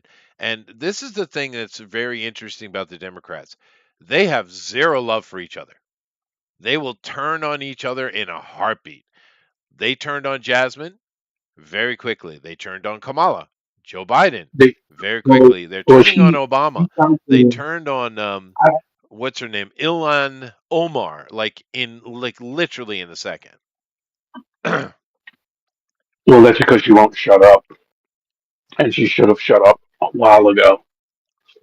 And Jasmine's big mistake was I forgot what position it was in the DNC she thought she was going to try to go for, and everybody's like, "No, bitch, you just got here. You sit your ass down." And because I tell people because I remember when everybody was talking about the squad, the squad is going to change things. I said, "No, the fuck they're not." I saw through AOC's grifting ass day one, and I told them the squad was not going to be doing shit. And all it took was 2 years before Nancy Pelosi got them bitches in line. Nancy Pelosi showed all the motherfuckers who the queen bitch was in the DNC, and it wasn't them. Yeah. Now I'm just trying to provoke Roger here. Um, now, as you noticed, by the way, I did my search and I didn't put AOC and I put in Sandy Cortez because that's her actual fucking name. All right. And it can't, of course, we get her. Then now there's a little high school photo of her, little cutie. I don't know why you guys disagree, but that's a pretty girl. No, the fuck she's not. Yeah, she is. That's a No, she's not. little girl. Yeah, it is. Yeah, No, no, Yeah, she's not. yeah, yeah. yeah. Look at I knew girls I little went to cutie. school that looked way better than her. Of course, I didn't say she's the most beautiful woman in the world. I just said she's Look at that. cute. What are we I doing, just, Chester? Look at that face. no, Donkey ass teeth. I will just say this: the only people she's emo Jennifer Lopez. Jennifer Lopez got an entire career off of people who had never been around Puerto Rican. Yeah, but see, And if I was Jennifer Lopez is young way better and I looking than came across AOC. the bartender looked like that, which is what she is, I would have been banging the hell out of that dude. Well, you don't drink, Chester, so we've now we know that ain't established. happening. Yeah, but that We've didn't mean I didn't go established to that bars. you were a man whore. We've established this. Fine. Listen, I slept with a girl who looks very similar to Miss Cortez. I just no, I'm telling you right now, them tits are a disaster. She's Latina. Them tits are a disaster. I'm talking about young Latinas. You don't mess with old No, Latinas. they're still a disaster. They're not. I don't know, man. I don't know. It's genetic. You have a much higher likelihood with the Browns to have messed up boobs than you do with your whites and your Asians. It's just the way it is. I don't make the Well, rules. now you're talking. Let's say Latino, not Hispanic. Well, no, that's not even correct. You're talking about American mixed blood Hispanics. Well, they're all mixed blood, Chester. They're mutts. Well, that's true. So is Spain because of the Yeah, Moorish invasions. That's true. yeah. Hmm. Well, whatever. I'm just, I'm not backing up off that hill, Roger. I mean, Kamala has nicer teeth than AOC. AOC literally has donkey teeth. It's unsettling. Yeah. Well, I don't know, but I was just we was looking at that picture right here, right there, a second ago. Let me go find it again. Here it is, the search I did, and where is here? This her and her man here. The dude, do your job. Yeah, If he were putting it to her proper, she wouldn't be so out of control. What are you he's a doing? full-on cuck. Look at him. And I do find it amazing how all of these so-called pro brown and black people on unbelievable quantities of them end up with the whitest white man you could ever find, Yeah. who's very clearly just a total cuck. I guarantee you he's a cuck. 100%. 100%. She bangs other dudes in front of him. I guarantee it. Yeah, Look at him. that. Look at that. Look at that. I mean, yeah, she's look got good, some dude. ample boobage. But I I would bet you they're all definitely- fucking whopper jawed. Chester confirmed was turned on by the donkey from the intro Hee Haw. Shut up. I'm telling you, when I was a younger dude, if I went to a bar and there was this little thing like this running behind the bar, I'd definitely be hitting on that. And my track record was pretty good. I was upwards around 50%, which is great. Hey, look, Because a lot of dudes are, the kind of work, all those love guru guys like Andrew Tate and Mhm. stuff. Those guys are working on a 10% opportunity. If you go out and you go and you can get yourself to a 10%, and that's the percentage they're looking at. I was close to 50, right? So even with all that said and done, I probably would have bagged this girl. What I mean is, you are in And a bar, actually, so alcohol is the right place for that's it. right. But I mean, looking at what she likes, I would have definitely banged this girl. Definitely. Because I'm a big, tall guy, but I'm not redhead. I'm blonde. Yeah, no, I'd been. She'd be all about it. You'd have just manipulated her. You'd have just like whispered in her ear, "Real socialism hasn't been tried yet." Well, back at that time, those things didn't even get talked about, dude. But anyway, I will leave it for now. But I'm coming back to it, Roger. All right. Let's go ahead and get into what we got today. Oh my god. Oh my god. I'm zoomed in. How'd I get zoomed in? Timothy Chalamet low, rumored for comic book role, Marvel's Nova. Yeah. Now there's Yeah. literally no confirmation at all. What we do know is this: Timothy Chalamet is 100% going to be in the MCU doing something. Yep. And because he's been in talks, and it looks like it has been confirmed, and therefore, Mr. McGloin is and others. It's not just his opinion. Are putting forward ideas of what they could do, because in the comics right now there is a good series going on with Nova, Richard Rider, Nova, and Star Lord, and Dick Rider. well, it is what it is. Dick Rider. That comic is doing pretty well. It's pretty well written. That's Jonathan Hickman, I think, isn't it? I think it's Jonathan Hickman run. They just, when they want something from the MCU, they throw him at it, is what they do. And therefore, a lot of people think it would be too expensive to just do a series, so they'll probably do a movie, and therefore they want a big name, maybe Timothy Chalamet. Now, Chalamet playing the classic Rider Nova character, not a chance. He's a little manlet. But the kind of teenage high school version with Peter Parker and that little animated series, it was fun. The kids enjoyed it. Maybe, him playing Buckethead, maybe, because he needs to play characters that are childlike because he's so little. However, this article also goes into some other projects that are being developed because keep in mind, we don't have the saving grace of Skydance coming in and buying Paramount and buying Warner Brothers. Disney is still ensconced in the message. However, this Yeah. article does go on to talk about some other things that are being rumored and coming about. It's interesting they mentioned Logan Paul here because they also mentioned Logan Paul getting into the MCU. Woof. And they're talking about doing stuff with the Annihilation series, of course, which is weird because it doesn't look like they want to mix that with Fantastic Four, even though that's 100% a Fantastic Four enemy. But also, well, no, I guess I'd say it's mostly Ant-Man first, isn't it? Annihilus. That's mostly Ant-Man first. But anyway, they're talking about that. More Spider-Man mixing and crossings and stuff like that. All right. I guess this is the other article that was talking about other things that's going to piss off Thundero. But of course, the last thing that this article is also mentioning is Quasar. Now we know DeWolf, been on our channel for a very long time. He loves him some Quasar, and I don't blame him. It is a good character, a very interesting character. He's not talk about hero's journey. This guy definitely had it. Wendell Vaughn.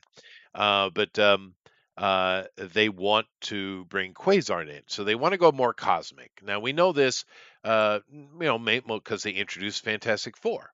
Now the other article we're going to look at is talking about the introduction of the X-Men.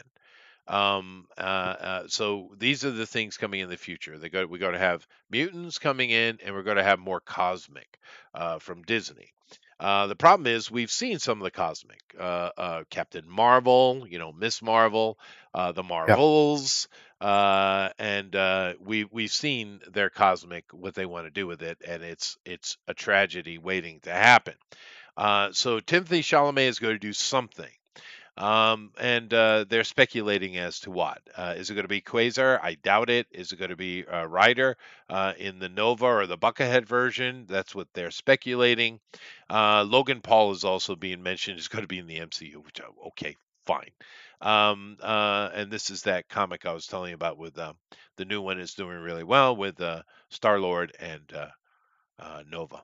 Now, keep in mind, at the end of Guardians of the Galaxy, they didn't show it, but they mentioned that even though after the victory of saving Nova Prime, is that what they call it in the movie? Well, anyway, after saving Nova Prime, that just off screen they mentioned in Infinity War that Thanos wiped it out.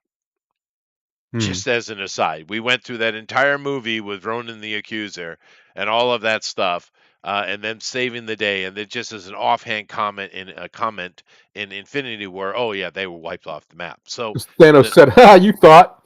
That's what he said. yeah, but they didn't even bother to show. They just kind of offhand comment. So the Nova Corps would be destroyed. But then again, because they're talking about how they might play off it that way, the problem is the Nova Corps and those characters do not function like the Nova Corps do in the comics. They're pilots, and they have these the airplane replaced the helmet or their space plane in a way. So I hope they don't go that route because that's one thing I didn't like. We didn't get the Nova Corps.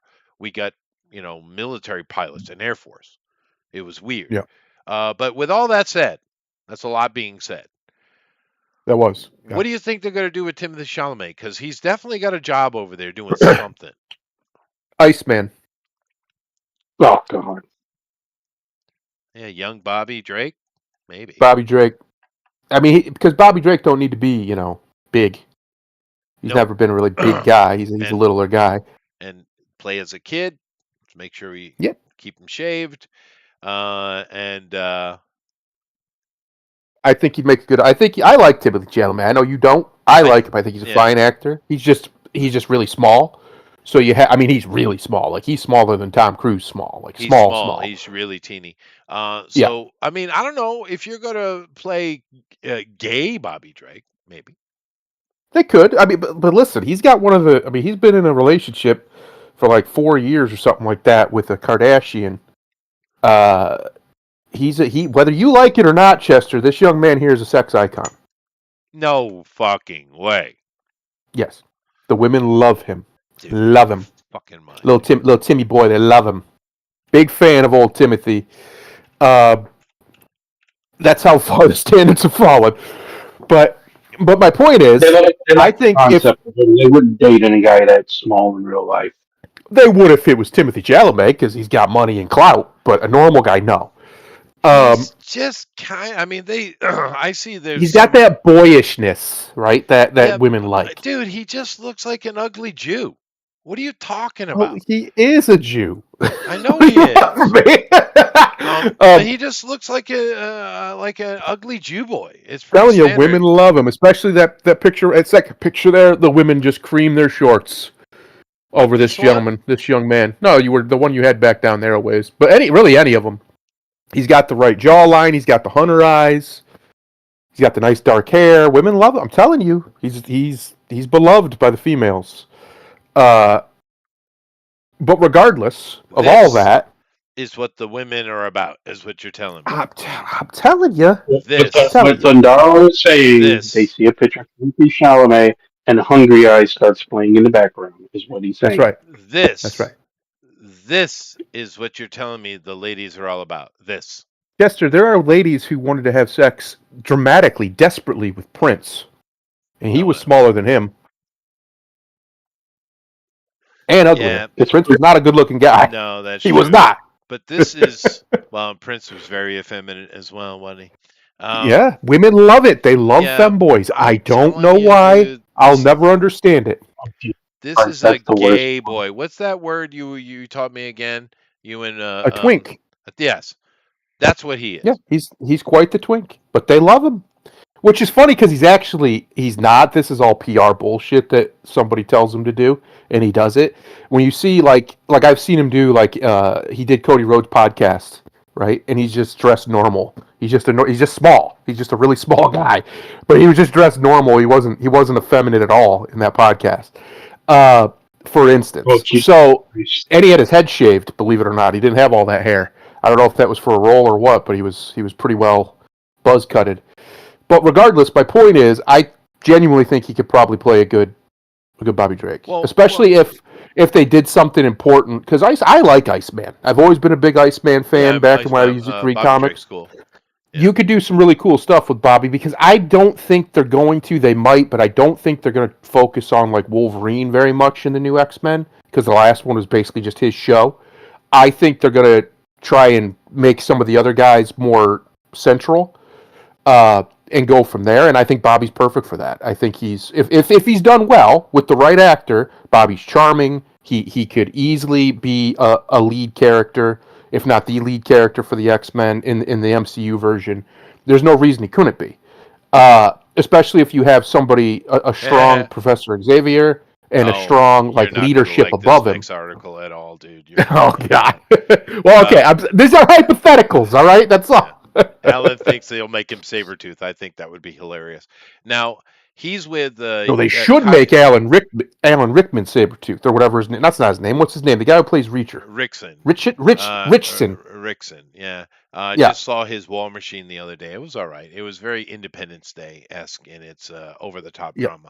But now he's with Kylie Jenner, and as you said, a Kardashian. Now, they've done a lot of work to make this girl pretty. There's a lot of work going on here, so fair enough. Yeah. But that is a full-on whore. Full-on whore. Yeah. So, do you think he's actually with her, or is this just PR bullshit to make him? I mean, they've been doing it for like gays. It could be, but they've been doing it for like 4 years. So if it is, it's a long con they got going. Hey, she's getting paid. Well, she's a billionaire. She don't need his money. She don't need his PR bullshit. She herself is a billionaire. I don't. No, yes, she herself is a billionaire. Yes, those Armenian girls, man, damn. because what she did is she was pretty, and then she got prettier with probably some help, and she was the social media one. So the Kardashians, like Kim and them, they got really famous before social media was For what it is being now. whores. They're literally Yes, famous for getting fucked. she got famous because of her social media following. She's one of the most followed people on Instagram and whatever in the See, world. She's now huge. this is another girlfriend that he had, and I use that term lightly because that's a dude, right? Yep. So he's coming from a transgender boyfriend to that. I don't know about that, dude. Because that's a Because dude. that's a dude. That you tell me that's not a dude. I mean, it could just be a very ugly female. No, that's a dude. Grimlock, help me out here. That's a dude. Look at the neckline. Look at the shoulder line. Let me get a full body of her, and I'll be able to know instantly. Lord, is I'll say this? that first picture was manly as well. Yeah, it is. Let me go look up this Lourdes Leon.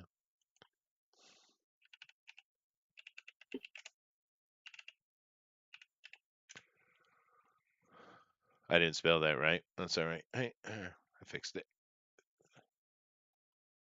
Let me get a full body here. Yeah.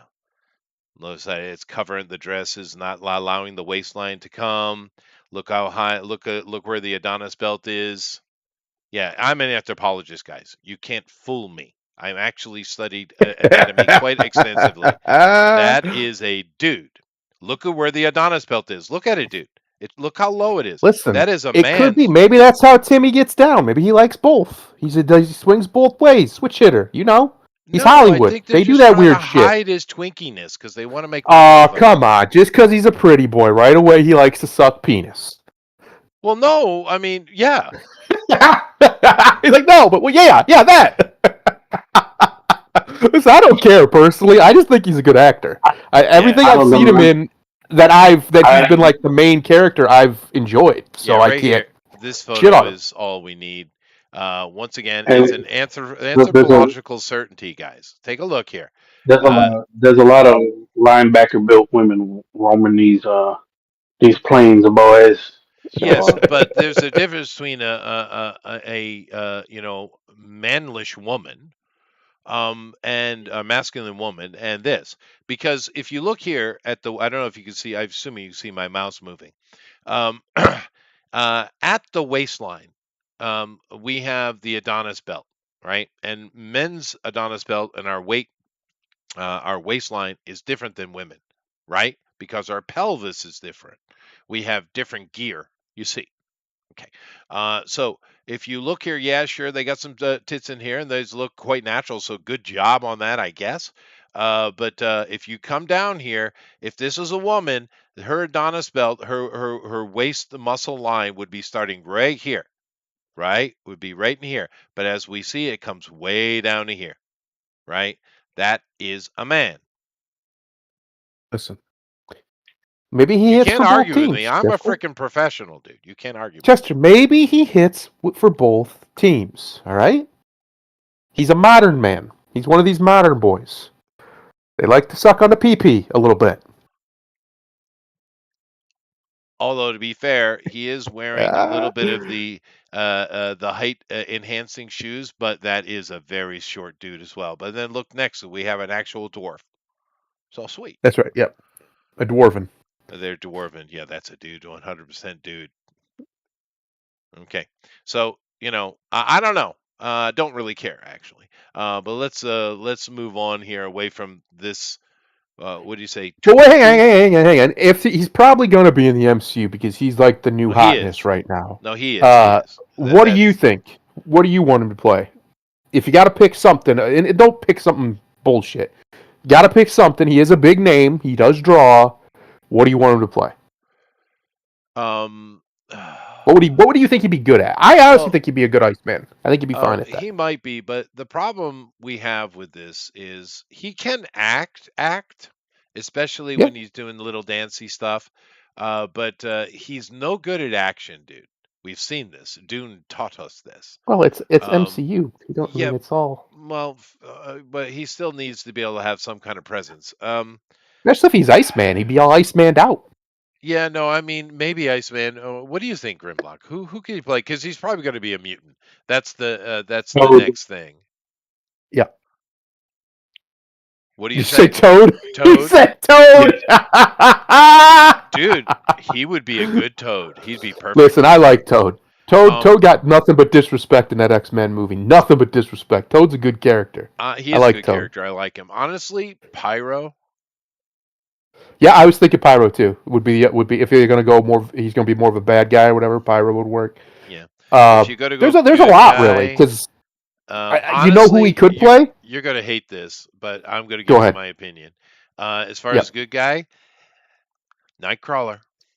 I was good. No, I don't hate it. I was just thinking it because he's got the right facial structure. He's got the He right could pull it off. build for it too. Yeah, he could be a good Yep. Nightcrawler.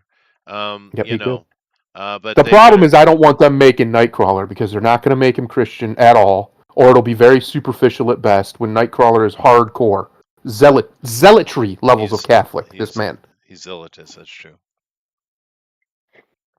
But that's what I think. What did you Toad Grimlock said? I think it would be fine as Toad. Pyro. I think he could pull up Bobby. But honestly, I think he'd be a really great Nightcrawler. He's got the face for it. Yeah. The problem with Nightcrawler is they're going to have to give him all the prosthetic and paint him up, and he's a big enough, he's a big kind of draw. I don't know if they'd want to risk that. He already has the fake chin in there anyway. So, I don't know they would have to do much. They have to make him the right color. What do you mean? Well, they got to black him up. That's all right. Blackface these days is very acceptable. So, he could play Mole. So I'm gonna make you wait for the article you really don't want, but let's get into this. Oh boy. No Batman and Clayface. Gunn's DCU Dark Knight off the table. That Gunn's done. We don't need to talk about him. He's done. It's over. Gunn is done. No Batman and Clayface, I don't believe for a second. Not one little bit. Why would that be? Why? Well, why would but yet it is That's though, stupid. And this is the reason why. Because and the article covers it very clearly. It's very interesting. This is, I read a lot of articles and from Mr. McCloyne here, and some of them are okay, but this one's actually pretty interesting. Before all of this, now we said this years ago when Zaslav came in, he was brought in to enrich the value of Warner Bros. So they could flip it, right? And 100% correct in that assessment, 100%. And he did flip it. Boy, did he make money, and he got paid. Do you see he cashed out? Oh, Zaslav, my man. But anyway, long before this, and this shows you what was going on because Zaslav put him out there to try to get attention, make some noise. Him and Saffron there, right? But Saffron's the actual executive, right? That is there to keep Gunn in line because he put Gunn out there to stir the water, and he did. So smart move by Zaslav, but he wouldn't with Saffron and Zaslav himself. They kept the rein on him. Here's the thing: he is from day one was never allowed to touch Batman. He can have nothing to do with Batman. He can't use Batman. He can't put Batman in his shit. He can't do anything with Batman. He has been banned from Batland. This is long before the deals started going on, by the way. This is from day one, way back when we started talking about this. So Gunn was allowed to, you want to do Superman thing? You go ahead. Do your Superman family thing, right? And his creature commandos. But he wasn't allowed to touch Batman. And that's why you haven't seen Batman in any of his stuff or even hinted, right? Because he wasn't allowed. And therefore, his Clayface thing that's coming out will not have any Batman in it whatsoever because he's not allowed to. Not his choice, their choice. Isn't that interesting? But it's because they don't want him tarnishing their only property that consistently makes money. But the thing is, we've been talking about this for years, right? This whole Warner Brothers situation when Zaslav came out. And we have queried and postulated on many things along the way. And mostly we've been correct, right? Or near correct.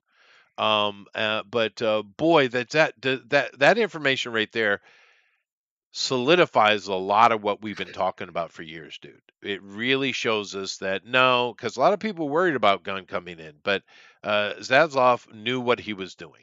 This guy is a shit stirrer. He's going to make trouble. People are going to pay attention, and they're either going to like what he's doing or they're going to want something better, which helps stir the pot in their favor.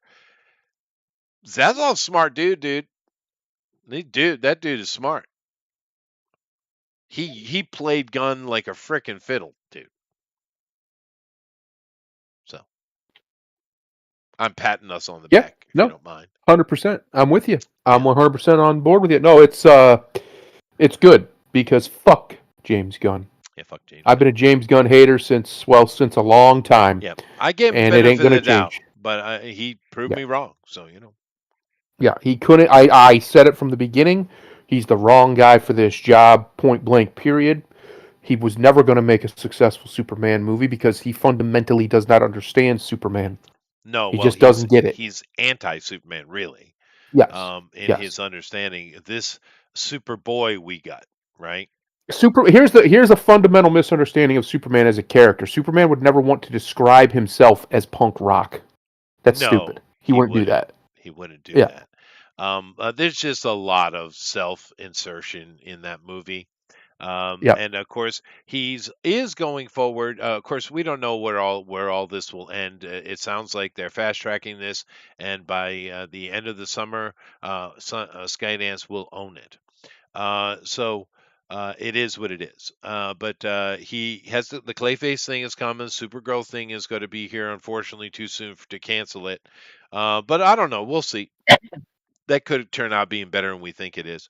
But also his Jimmy Olsen series seems to will make it under the radar as well. So he had, he's pumping stuff out over there. That's the one thing about James you can't say. He does know how to make a movie, and he does know how to get it done efficiently. He does know how to do that. He is capable. So we're going to get the Jimmy Olsen stuff, and the Jimmy Olsen is a 100% self-insert. I don't care. You can argue with Thunder and I all day. We're not going to back up on it. Are you going to back up on it? No, that's a self-insert, 100%. Yeah. Him living his little fantasy about being irresistible to women. Yeah, it's just wow, dude. Wow. But interesting little article because, I've heard some speculation on this, but we didn't have confirmation. But yeah, he's just not allowed to touch Batman because, that's actual money. And Matt Reeves has had the green light the entire time. So therefore, what we now need to ask a question, because our speculation before was this, that James Gunn was interfering with Matt Reeves and keeping him from doing his thing in a timely fashion, because we know we should have had maybe even the third one by now, right? So we're way behind on that prequel to sequel to the Batman. However, we haven't had, and we know he has no say in the matter now. So why is it taking so long to get Batman out then? Incompetence. Incompetence, or was Zaslav delaying it for the sale, or what do you think he's doing? What do you think's going on? Just incompetence? I mean, that's easy. That's the easy answer, I guess. But Matt Reeves, dude, he can make a movie. James Gunn is very capable of making a movie. They know the process, and they could do it in a timely fashion. Well, yeah, but will that movie make any money? That's not the point. I'm just saying they are capable of doing the thing, right? Well, no, the thing that these people want, that they're starting to get bitch slapped back to reality because the government money got shut off. That's how they were staying afloat for all these years. That is true. The thing is not just making a movie. Anybody could do that with a fucking phone. The thing is making what people want to pay money to watch. And none of them have done that in a long time. Dude, Matt Reeves, especially that Batman movie was good, man. I liked it. Matt did, but James Gunn hasn't in a long time. The last movie that he made that was, and it wasn't even that successful, was The Guardians 3. But I mean, he shouldn't have lost money on that. He had built up 2 movies up to it. It was the only one with all the original cast still. Like, it absolutely should have still made money. You know why he lost money on that, though? You know why? because in typical stupid Hollywood fashion, he decided, no, we can't have the successful love affair.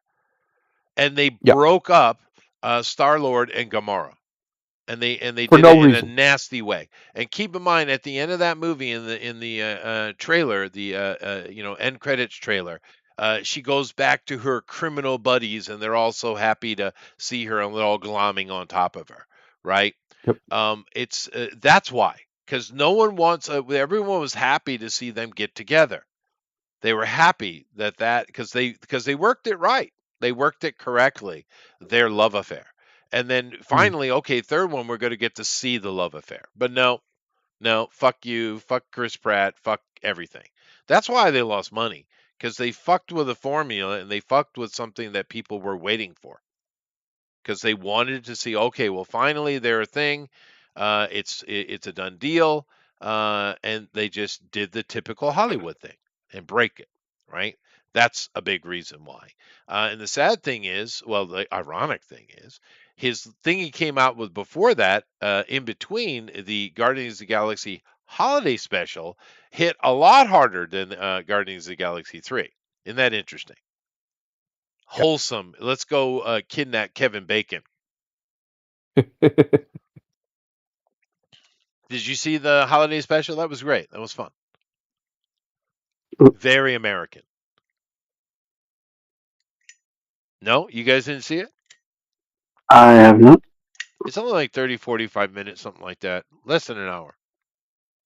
It's cute. You should go watch it. But anyway, so that's interesting. Still wondering why it's taken so long. There must be something going on behind the scenes that they've delayed the Batman. Although I think you've delayed it too much. Anyway, let me move on. All right, everybody, grab your seats, get your hurricane blankets, because Thundero's about to have a bad day. Oh boy. Oh, dude, it's the worst possible news. Now, we've heard this before. It's not the first time, but now it's coming a lot harder.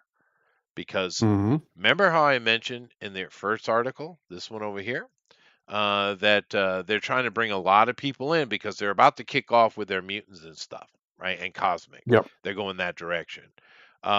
So they're bringing in people, right?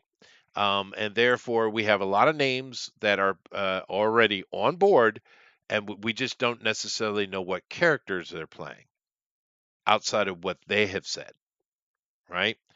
So these people we're about to talk about are going to be doing something. Let's let the absolute carnage ensue.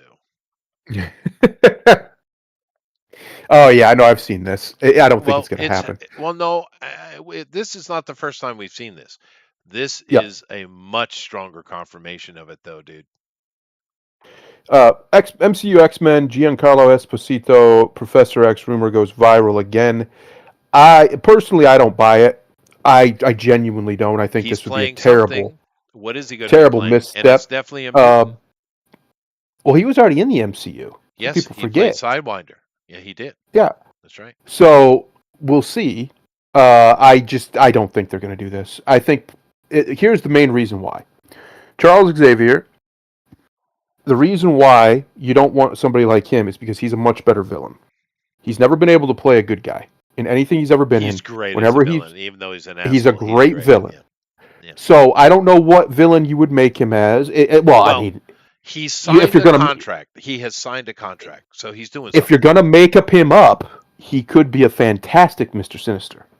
He could be. If you make him up and you get him in the full kit, you wouldn't even know he's what he is. But we don't know. I don't think. Looks Cuban. Something like that. I don't think you're going to see them fuck around too much with the races of like Professor X and what have you. I just don't. And the reason I don't is because they've been trying and they keep fucking flopping. And it seems like, I mean, look at the new Marvel, the new Avengers movies. They're bringing everybody back. All these evil white men that they got rid of, they're all back, and there's 5 women in the new movie. 5. That's it. 5. The rest is all boys. All bros. All the boys are back in town. My point is reluctantly, Disney is having to right the ship because they've lost so much money. I mean, they've probably lost $20 billion in the last since COVID, since the end of Endgame, because they haven't had a single genuinely successful, at least in the MCU. In the MCU, I think the biggest one is either Doctor Strange, or it might be Doctor Strange. No, the Spider-Man movie, but that they share with Sony, so they don't get all that. No. Yeah. So it's been a while since they've had a very highly profitable MCU movie. So I really don't think you're going to see too much fuckery. They're still going to do fuckery. Let's not get it twisted. There will be fuck shit that happens. I promise you. Right. But I don't think you're going to see it with Professor Xavier. Well, I think you'll probably get some relatively unknown to play Xavier, who has enough of that gravitas. Yes, gravitas to do it, because you're not going to listen. There's only one Patrick Stewart. It was one of the greatest castings in the history of the world. He was a phenomenal Charles Xavier. He was. And you're not who else you got? Yeah. Who else you got that could be him right now that even comes close? Because Xavier ain't no bitch. So people don't understand. Just because he's in that wheelchair, he don't fuck around. No, he will mess you up. Yeah. Now, I want to let Grimlock say, because I can tell he wants to say something. But just before you do, Grimlock, keep in mind, in his interview, he said that they talked to him about playing, they, meaning Marvel Studios, about Professor X, Magneto, and even Doctor Doom. Now, we know he'd be a better Magneto than any of those other two. He shouldn't be any of them. We know we can't do Doctor Doom because they're already doing Tony Stark, a flip with that. Even if they do their multiverse nonsense, he's not pretty enough to play Doctor Doom because you need a pretty boy. It's important to the character. And Professor X and Magneto, their backstories, they are Jews coming out of World War II. It's a very important part of their story, particularly with Magneto, for both of them, but it's particularly Magneto. He learned a lot during his time in a concentration camp. He learned from the Nazis, like, you know what? Just be a better Nazi. That's the win. That's the move. Well, he probably took it to heart different than that, but yeah, you're right. So he can't play those because their Jewishness are integral to the character, right? Yes. He could, but they're not going to do that because that requires race swapping a Jew. This is what Marvel was talking to him about. Yeah. So according to him. Anyway, I'm sorry. Grimlock, go ahead, dude. I think this will happen. And I'll tell you why. Remember, Pedro Pascal as Reed Richards started as a rumor, and it started years before the casting, and it wouldn't go away. And everybody's like, they're not going to do it. They're not going to do it. And it's like, the Fantastic Four died at the box office because of its casting. They can say whatever the fuck they want, but the moment that faggot was cast as Reed, and they put a female Silver Surfer in that movie was dead. Not that, and that's not even saying, because I will stand by this. Vanessa Kirby was a horrible choice as an Invisible Woman, and the guy they got as Torch wasn't much better. No, and honestly, if they got her to shut her damn mouth, it would have been... That movie died with its casting. The X-Men, especially if they go with the second Genesis team, that movie will die with its casting. It lives and dies with its casting. If you don't get this right, and they won't because they can't help themselves, if you do not get this right, that movie is dead. It doesn't matter, especially considering all the rumors that I've heard about Doomsday, and that doesn't sound like it's going to be what they're hoping it's going to be unless they make some changes. That is not going to work. I'm going to say it right now. If you cast Giancarlo as either Professor X or Magneto, that movie is dead. Okay. You can just pass it up. So because now same question as before with Chalamet. We know he's got a contract. So what do you think if they don't put him in those? Let's say Thundero's right and they don't put him in those roles. What would you do with him? Now keep in mind he was Sidewinder already in one of the movies, but that is a little mini side just recently. Yeah, but this is the the information coming out is it's a different character, right? So what would you do with him then? Because he is a good actor. Unless you're He's an absolute TDS sufferer. Fair. But unless he is a good actor. unless you're gonna make up something for him, and in years past, I would say fine because you at least had talented enough writers to make up something for them. That's not the case now. If their whole idea, and again, it's as part of a much bigger picture. This was Bob Iger's management, and Bob Iger, I hope people now realize, was one of the worst CEOs in the history of CEOs. Clearly. Yeah, clearly. He He's good at acquisition, he but that's about it. he's not even good at that. He overpaid for everything. It's true. He in real world application is what a lot of people in the wrestling world thought Eric Bischoff was. An idiot just had unlimited resources. That's he what made fucking a run though. Bischoff made a run, dude. no Bischoff Bischoff not only made a run, he took something that was not profitable and gave it 3 years of profit. Yep. So people can say what they want about Eric Bischoff. Eric Bischoff took a company that was losing money for a decade straight and made it profitable. Profitable to the point where they actually bought a fucking hockey team with the money from their profit and was able to facilitate a merger that, to be honest, has started 20 years of the bullshit we're getting now in the AOL Time Warner merger. Yep. Yeah. You're still So- not answering my question though, I noticed.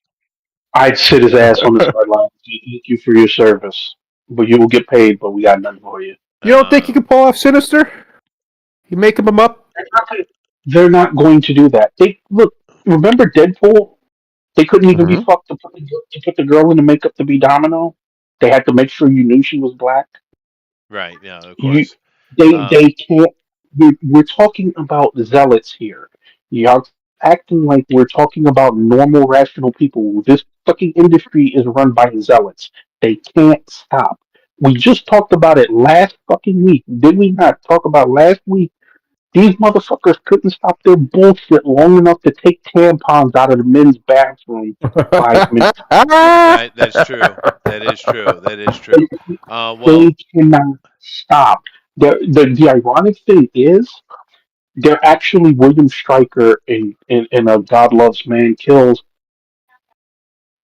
But again, unless you're willing to race swap him into a lesser known character, Him. which What if he So- plays Striker? if which Stryker, at we this- got Sinister. I think he should play Trask. He I could think play he'd be Trask. really good at it. Yeah. Yeah. Mm-hmm. Yeah, Mm-hmm. I think he'd be really good at it. Yeah. The If sad you're thing willing- is, I'm hoping they probably are going to have him be Professor X. Let's be honest. But he's Grimlock's completely correct. That'll DOA the shit out of whatever they were going to do with the X-Men. Yeah. People are done. They're Because completely people fucking know done who with he it. is. Patrick Stewart put Yes. that, and McAvoy too. That no, Yeah, McAvoy did good. He did a good job. Also- He wasn't Patrick Stewart, but he did a good job. Well, also because I have a feeling Chester's going to get to it. Yeah. Who you cast that Storm is going to DOA that shit too. Oh, dude, Because- Yes. I'm about to lower the I- page here because this is not what I expected Thunder to get so upset about. But we're about to get into who Storm's going to be. And oh, holy shit! We already know Nosferatu. Holy shit! Yeah, dude. But something's happening. Something's happening. But I think he'd be good Trask. But you know, he's probably going to be Professor X. Exactly how they had her looking like Bart from fucking Spaceballs. Yeah, yeah. Now, this article, like the other article, also gets into potential casting, people that have had conversations, and contracts that have been made. So there have been other people that have tried to push black people, whatever. This has been going on forever. However, okay. So Day Lewis. He okay. now He'd be a pretty good Xavier. That'd be funny. these also are speculated. These people have been spoken to. This is not Mhm. just fan rumor. These people have been spoken to. Now, Daniel Day-Lewis, they might well have spoken to him. They might have paid for him to come in for an interview. But I don't know if Daniel, what he would be interested in, And right? Hunter Schafer being asked in A anything paycheck. will not. Let's just strike the names off that list. The only two names on that list that could be somewhat decent is Lewis and Cranston. Yep. Right. Cranston could And be a to be pretty good honest, Professor X. He could probably pull that off. Cranston would be a better striker. He's a fucking zealot, dude. He would. Um, Yeah. Now, I don't even know this Hunter Schafer guy. Who is this? He's a tranny that the nutcases on Twitter wanted to play Princess Zelda.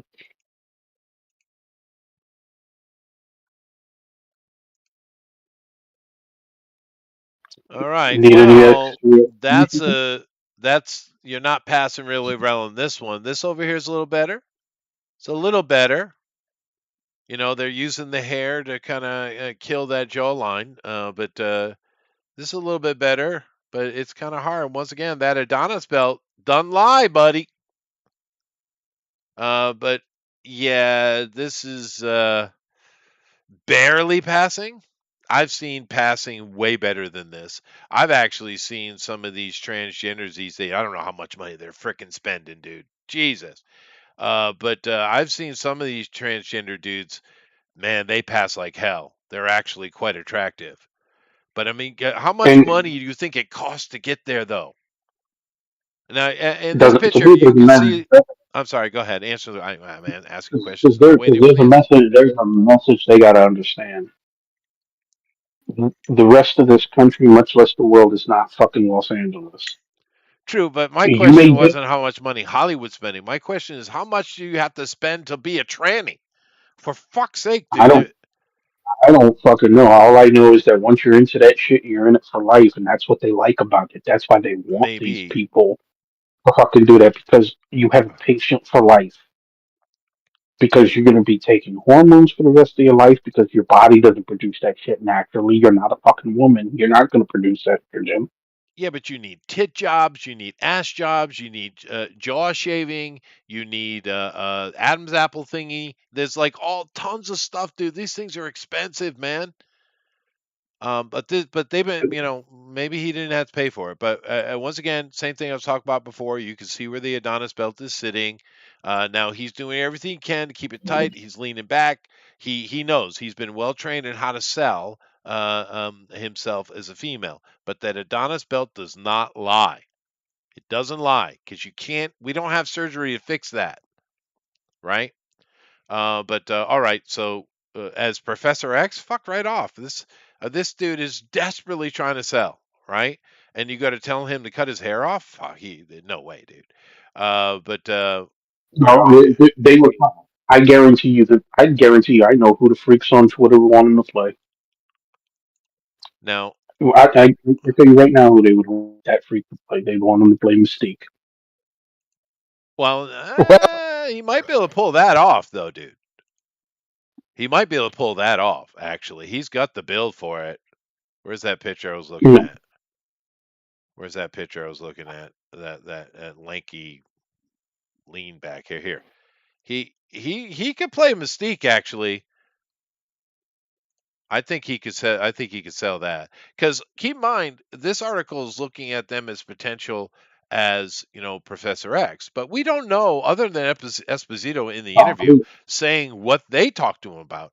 We don't know what Marvel is talking to these other people about. We don't know. They're just speculating. However, the, I don't know, Thunder. Would you buy this as Mystique? He might be able to sell that, dude. no. No. I mean, it would be the ultimate cell phone by these people to put a transsexual as the shape shifting Yeah, well, mutant. that's what I mean. Yeah, it kind of That's fits. hilarious. That's hilarious levels of lack of self awareness. In fact, I almost want them to do it because they've done similar things Well, he's got before. to be blue the whole damn time, right? And when he's not, he's going to be playing. Some other actor's going to be standing in the position. Yep. But I don't say that I want it, but I'm just saying that I could see that. I'm trying to because we're trying to figure out what they're going to do with the dude. Where they because they've been in talks with him to do something. So what is it they want him for? Now, Daniel Day Lewis, I would be shocked if he took that bite because these are not confirmed contracts like Esposito. These are people who have been in talks, right? And Daniel Day Lewis, I don't know about him biting this. And this nightmare of a thing here, this right here, there in the article they're talking about Xavier, but no, dude, that's your next Storm, right there, I'll believe it when I see it. right there. There you go. Thunder. Her star's already done. There's your She's Storm. done. This is what you're getting. No. This is what No. you're getting. I'll Storm. believe it when I see it. In We're fact, quite I bet they don't even cast. I bet they don't even cast Storm. They have put so much disrespect on Storm over the last 20 years. They might as well not even put her in anything Now, because it's a joke. It's a joke at this point how much they've disrespected that character at every level of their media. The only ones who even got close to putting some respect on Storm were the fucking Chinese, the Marvel rivals. weird. Everybody else has been shitting on her for 25 years, give or take. And I'm sick of it. It's one of the reasons I stopped reading comics on a regular basis. I got tired of the disrespect to my girl. Yeah, they the past 12, 13 years have been a lot of disrespect. But you look at this dude who's trying real hard to sell, and depending on the angle, kinda. I've seen better, but he's trying. But once again, the Adonis belt thing, I'm trying to teach you guys. Look where the Adonis belt is. It's right here. Now over here, this is a terrifying looking woman, but look where the Adonis belt is. Right? See? Mhm. This is a woman. That's an actual woman, right? Now, she's terrifying. Ish. I get it, It's a but womanish. but I'm just saying. Look at the Adonis belt. See where it sits? See where it sits? And look where it sits over here. You see? This is you can't hide that unless they use puffy clothing and stuff, and they do stuff like that, like the straight dresses and stuff where it doesn't show any body form, and they do like that. But nevertheless, so all right. So what was the other character that we were looking at here? Bryan Cranston. He actually could play Professor X, I think. He's another dumb TDS person, but I think he could actually pull it off. Now, however, Cynthia here. Now, once again, these people are in talks. There's no confirmed contract, right?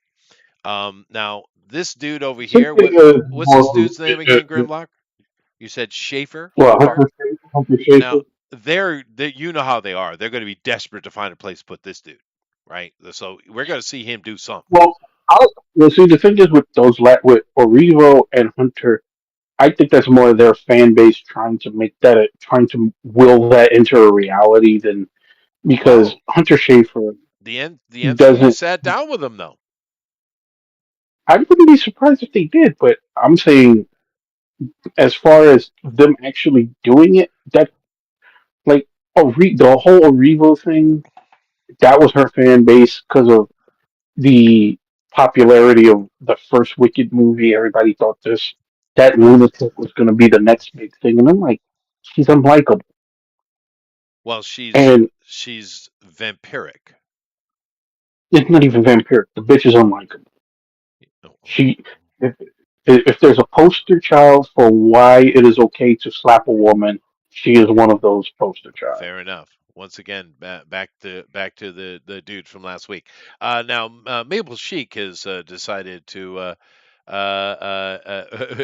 to give me a hard time. He says, "What the f did Chester just say about trans women?" Lol. Well, dude, that's what I mean. They spend a lot of money to try to get to pass, and some of them do pass. I've seen a couple of them that definitely pass. It's hard to tell. They know how to hide the things and the clothing they wear, and they spend a lot of money, dude. And I'm like, Jesus, where are they getting this money? Because that's a lot of. We're talking about not thousands of dollars, tens of thousands of dollars to a final package, and pun intended, trans could cost $100,000, dude. Where the hell are they getting this money? I mean, it's expensive. And then he says he wants that black chick to play Professor X. Yeah, well, that was a speculation of the article. However, Thundero, once Oh again, boy, what do we have? these are just talks. But however, if they did bring this lady, who I don't even want to know her name, into the MCU, what do you think they would do with her? To be honest with you, she's too old to play Storm, but that doesn't mean they won't do it. But what do you think they do with her then?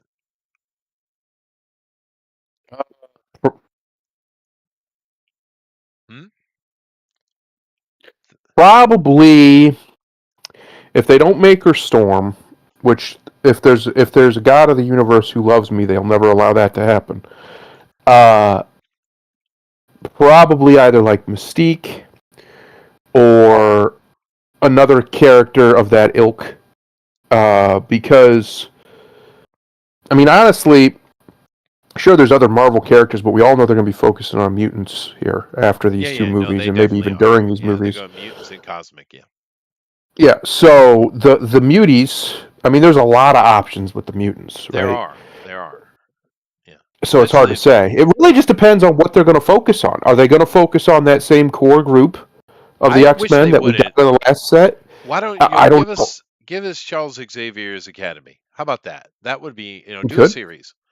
We Introduce could. it that way, because there are so many that aren't going to get any love, and we've already seen that. Let's see new things.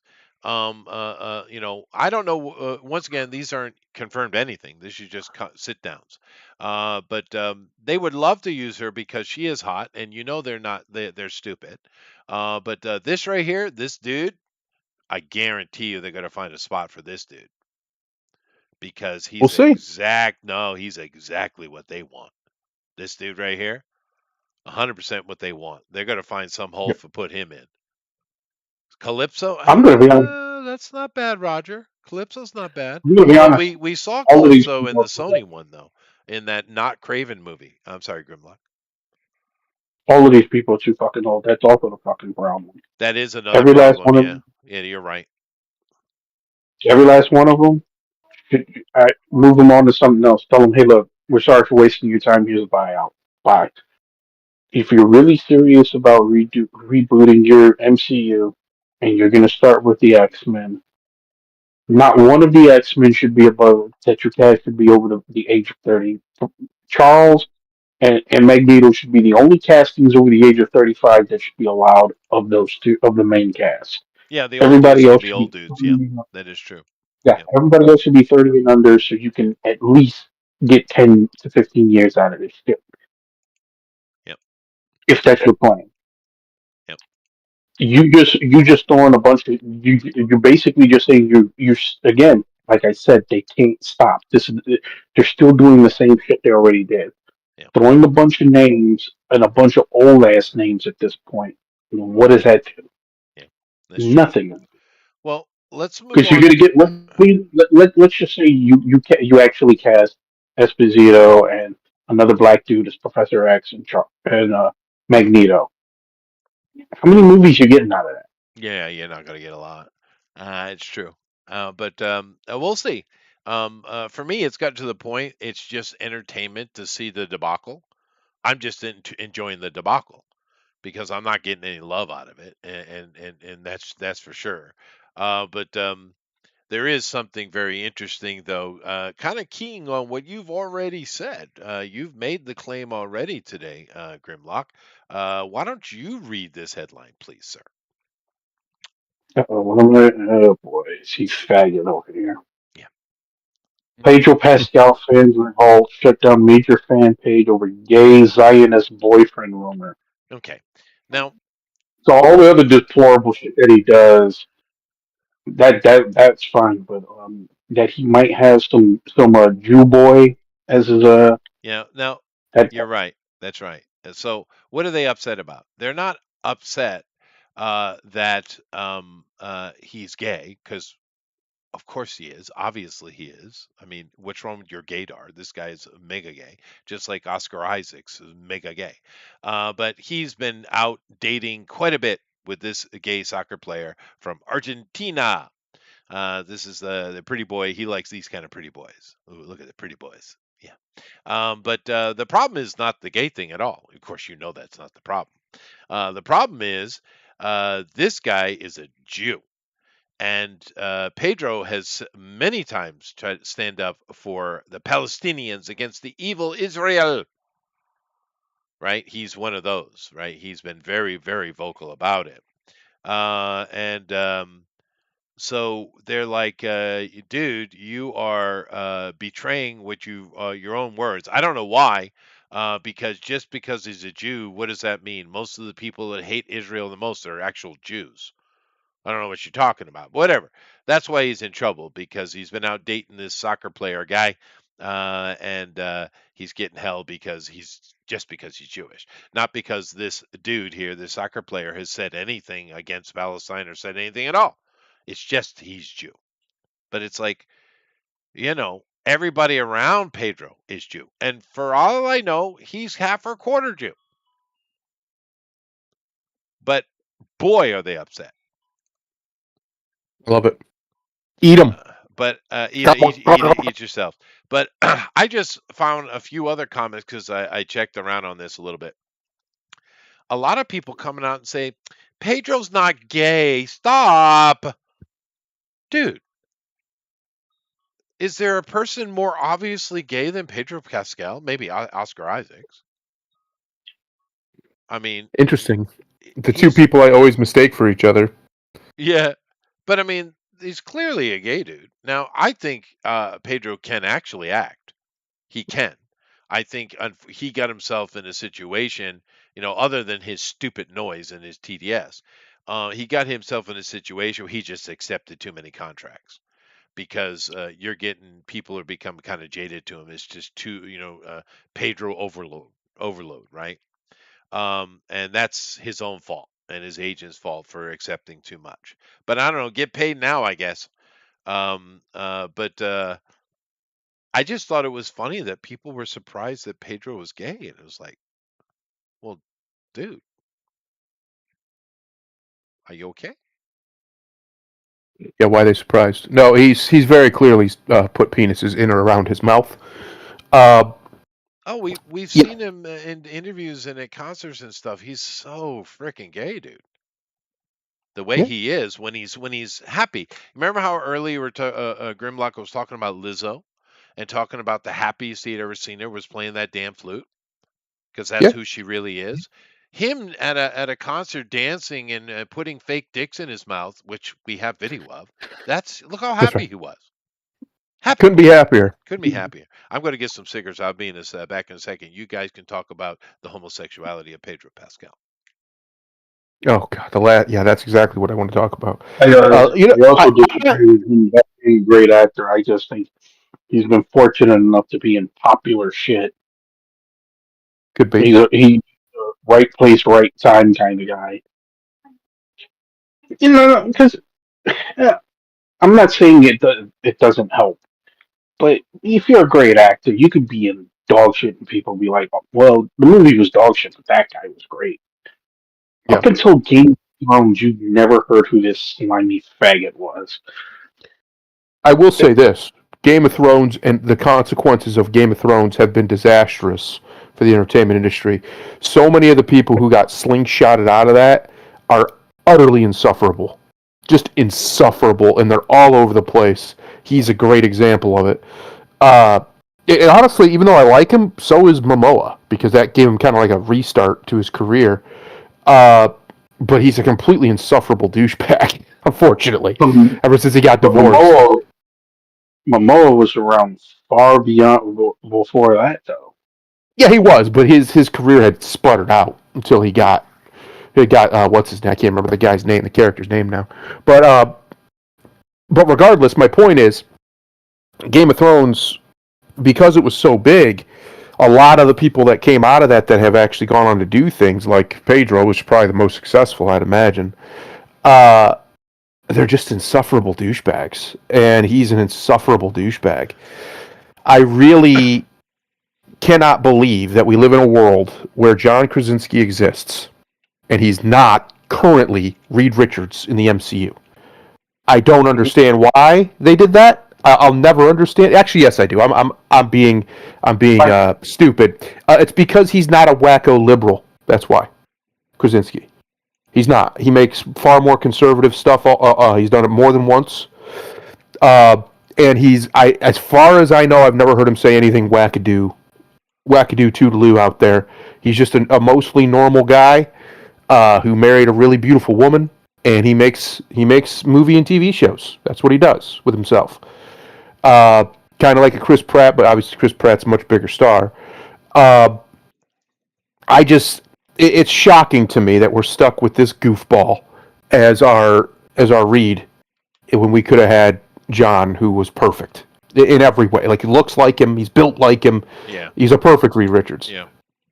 That's true. Now, Booster seems to think that this, I can't even remember the name of this character, the person's name, this dude here, should play Nate Gray. I agree. You're good. Good job, Booster. Oh, that's funny. Oh, man. What? No, in all honesty, you know what? That's actually a good question. Let's say they stick with the more the team that everybody knows, right? Your core I wish 80s, 90s, 70s, 80s, 90s team. I wish they wouldn't too. I wish they'd move on, pick other era. The problem is there's a reason they always use that team. It's because it's the one that sells. Yeah, I understand. Yeah. But let's say they stick with them. Who are they going to get to play these people? Because anybody, first of all, the big one that's the problem is Wolverine. Yeah. He's a problem because you got Hugh Jackman, who was perfect as far as the way he portrayed him. Physically, he wasn't because he was too tall, but he was perfect otherwise. He even looked like him, in my opinion. He's just too tall. I actually prefer that size of a Wolverine, to be honest with you. You don't like the little manlet Wolverine, huh? Not a fan of 5'8", 5'5", what is he, 5'7"? He's something like that. King, like that is Wolverine. 11 or something. He's 5'11". Get out of here. But yeah, I didn't mind Hugh Jackman at all. Yeah, The point is, you're going to have a real big problem replacing Hugh Jackman. You're going to have a real big problem you're not going to replace Hugh Jackman and Patrick Stewart. That's just the facts of it now. We need to all accept they're never going to find anybody who can fill those shoes because it's an impossible task. True. So, which is why they should go another direction. But they are talking to her about something. They are talking to him about something. So my question is, who would you go, like right now in Hollywood, you could have about something. So any X-Men you want from the entire fucking catalog, the fucking roster of the last 70 years, whatever it's been that they've been making X-Men comics. It's not been 70, but you know what I mean. Who would you pick? And who would be the guy? Like, say you had to pick 5. You had to have a 5-man team or 5 whatever team. Which ones would you like to see on the team? Because they're not going to... I don't think they're going to pick an era and just stick to it. I don't think there's any reason to. Because of the way they're coming in. If they were coming in at the start, yeah, fine. But they're not. So I think you're going to get a little bit piecemeal. They're going to just kind of bring in popular characters and bring them into this version. Kind of like they did with the Avengers. So I think you're probably going to get a little bit of whoever they think will sell, basically. So who would you pick? If you had to pick 5 X-Men, just 5, we'll stay easy, right, nice round number, which ones would you pick for modern era right now? Well, let's take a look. And actors. Yeah, let's take a look here on Comic Vine, and because we have pictures. So a lot of these, there's so many mutants. This list is going to be long. Now, Alchemy, you could, if you want to do different, like go say X-Force or go Jesus, I read the hell of the comic. I can't remember the New Mutants, stuff like that.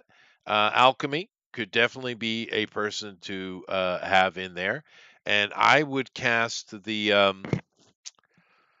I'd make Timothy Chalamet might be a good Alchemy, actually, but probably not. Maybe you might get Rachel Summers. Who would we have playing Rachel? Who's popular to play Rachel? But I don't know if she has the chops. But who's that girl that they all think is super hot and want to put in everything? Sydney Sweeney, is that the one you're talking about? Yeah. Tits McGee. If they were gonna use her just because she has that reputation, even though I Right. don't particularly think she's all that hot. Uh, I would want her to be Emma. Yeah. Just that way we can Yeah. have a sexy Emma, please, Yeah. please, She Okay. has sexy Emma. Fine. she Fine. has Fine. she actually, in terms of aura, she fits more Emma than anything. Yeah. Yeah. Now you notice I'm going past. We're in A. I haven't even got an A. You see how many freaking mutants there are. Oh, that's Amp. ridiculous. Amp would be a good choice too. And could As be far fun. as females. Yeah, see, but the problem is you're not going to get a normie audience with any of these characters. No, but I'm Right. That's I'm thinking also more like doing some new crew and then bring in someone like a Hugh Jackman or someone like that to kind of, you know, be a mentor type of thing, right? Let's see here. Yeah, see, there's so many, and now that may be a bad guy, but dude, there's so many. Apocalypse, they haven't done that right yet. Angel, here's Stay away from Apocalypse, please. Just leave him alone. Arclight. Stop it. This is the female one, but there is a male one as well. here's the problem that they haven't been able to fix with the X-Men, and it's been a problem for a while. If Yep. you remove the second Genesis era, Yep. the X-Men has not been good. The original five got canceled, right? So if you take that team, like everybody goes, okay, what if they reboot and we start with the original five? Well, the original five got canceled, and in 2026, because as I said, Disney can't help themselves. They are not going to fucking do an original five X Men. That's just not going to happen. They shouldn't do that. So, We should do something new. Yeah. well, they should. Well, I'm just saying, even if that was on the table, they wouldn't. Oh no, come on, Maple Chic. She's much So prettier than that dude. Come on now. then you know the niggas trolling you. You know that, right? I know he is. He But just is offended that I say some trans actually do pass because they do. They do. My point Takes work, is but they get there. how much damn money they're spending. It was my point. and But Yep. and the problem is, and you might disagree. I don't think Wolverine's going to be the hardest one to cast. I think Storm's going to be the hardest one to cast yeah, because we've already seen a Wolverine done well. We have not. We've seen hey, that's Professor. We haven't good. even seen Storm, to be honest. We never even really seen Storm. I mean, Holly did what she was told to do, but she was, even her Storm wasn't Storm at any point. Not She wasn't really, anywhere yeah. near commanding enough. Yeah. But not just Alan's that. got a good The, point here about the X-Men 2099. Wolverine is the head of the school. yeah, 2099 was X-Men 2099 was trash. People Anyway, forget that. I loved it. So anyway, continue. I'm looking at Armor But right here, by the way, because I think this is a character they should. You really like Armor. You always bring Armor up. Armor would be. It's a cute The little thing is, Japanese girl. Armor would be fine, but you can't do her movie one. That's again what I'm saying. That's also the problem with X-Men. You have one line. You really have only one line. Well, not even one lineup. You have a mismatch of a mashup of lineups, Yeah. but there's only one that's really people are gonna accept, Yeah.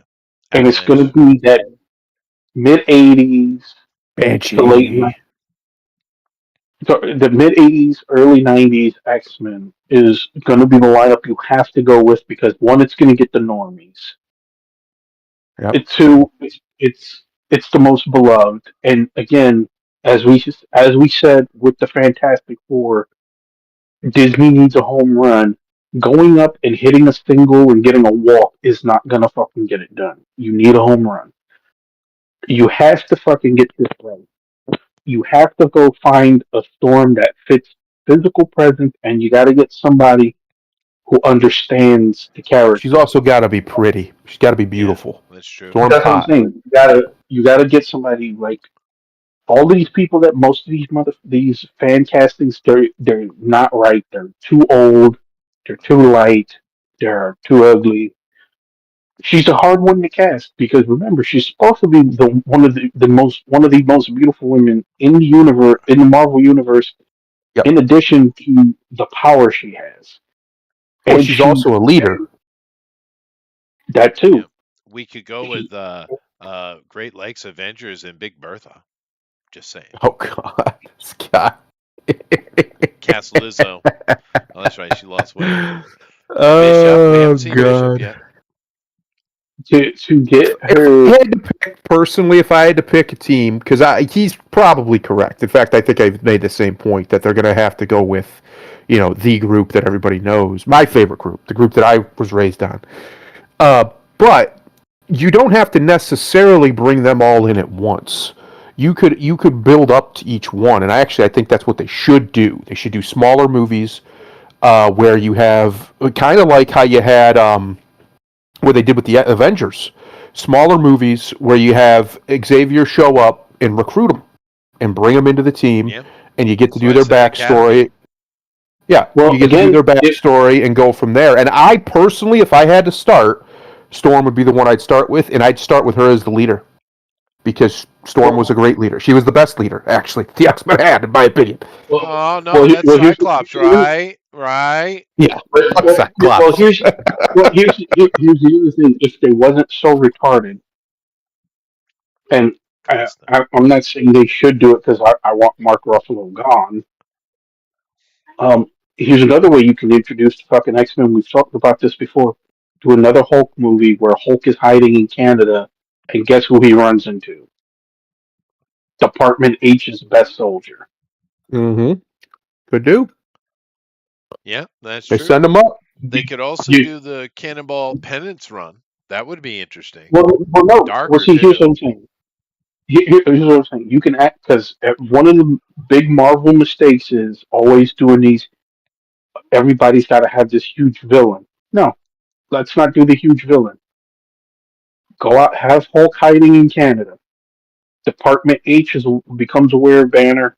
They send out their best soldier. They send out Wolverine. Yep. Let almost a third of that movie just be a knockdown, drag out fight between the two of them. Let the second half of that movie be Rambo First Blood between fucking Wolverine and the Hulk. Yep. It's just I'm just scrolling through while you're talking, still scrolling how many damn mutants there are. And guess what you do? Guess what you do with that?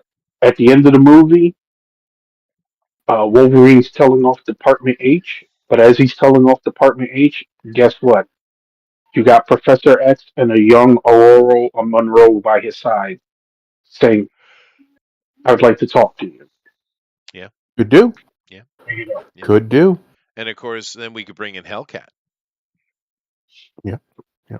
I would personally, if I had my way, we wouldn't go with necessarily a specific era. Now, granted, they're going to, but this is hypothetical. Right. We would do something like he just said. We would introduce her kind of like they did in the original X-Men movie, but I would only have it be Storm as the main cast that's with them already, and we establish her right out of the gate. She's the head bitch in charge. She's running this show under Xavier, but you have to find the right actress for that. Somebody who has that presence, who doesn't come off as a bitch, but she's got commanding. She's commanding. She has that authority in the way she carries herself. Because Storm's not. She's not a bitch. She's just well, she can be, depending on who writes her. But if she's written well, she's just commanding. She's a great leader, and you have to get her right out of the gate. Get it right out of the gate. There's no reason you couldn't do that with Storm, with the right actress and the right script, and then you could have her go be with him when he's recruiting, and establish that she's in charge of the team. And I would personally have her movie, if you're going to do it, I would have her movie be first.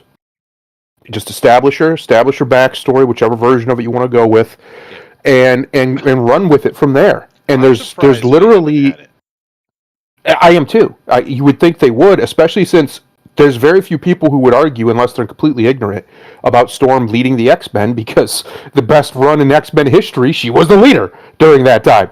So, what are we doing? I think most people would be fine with that.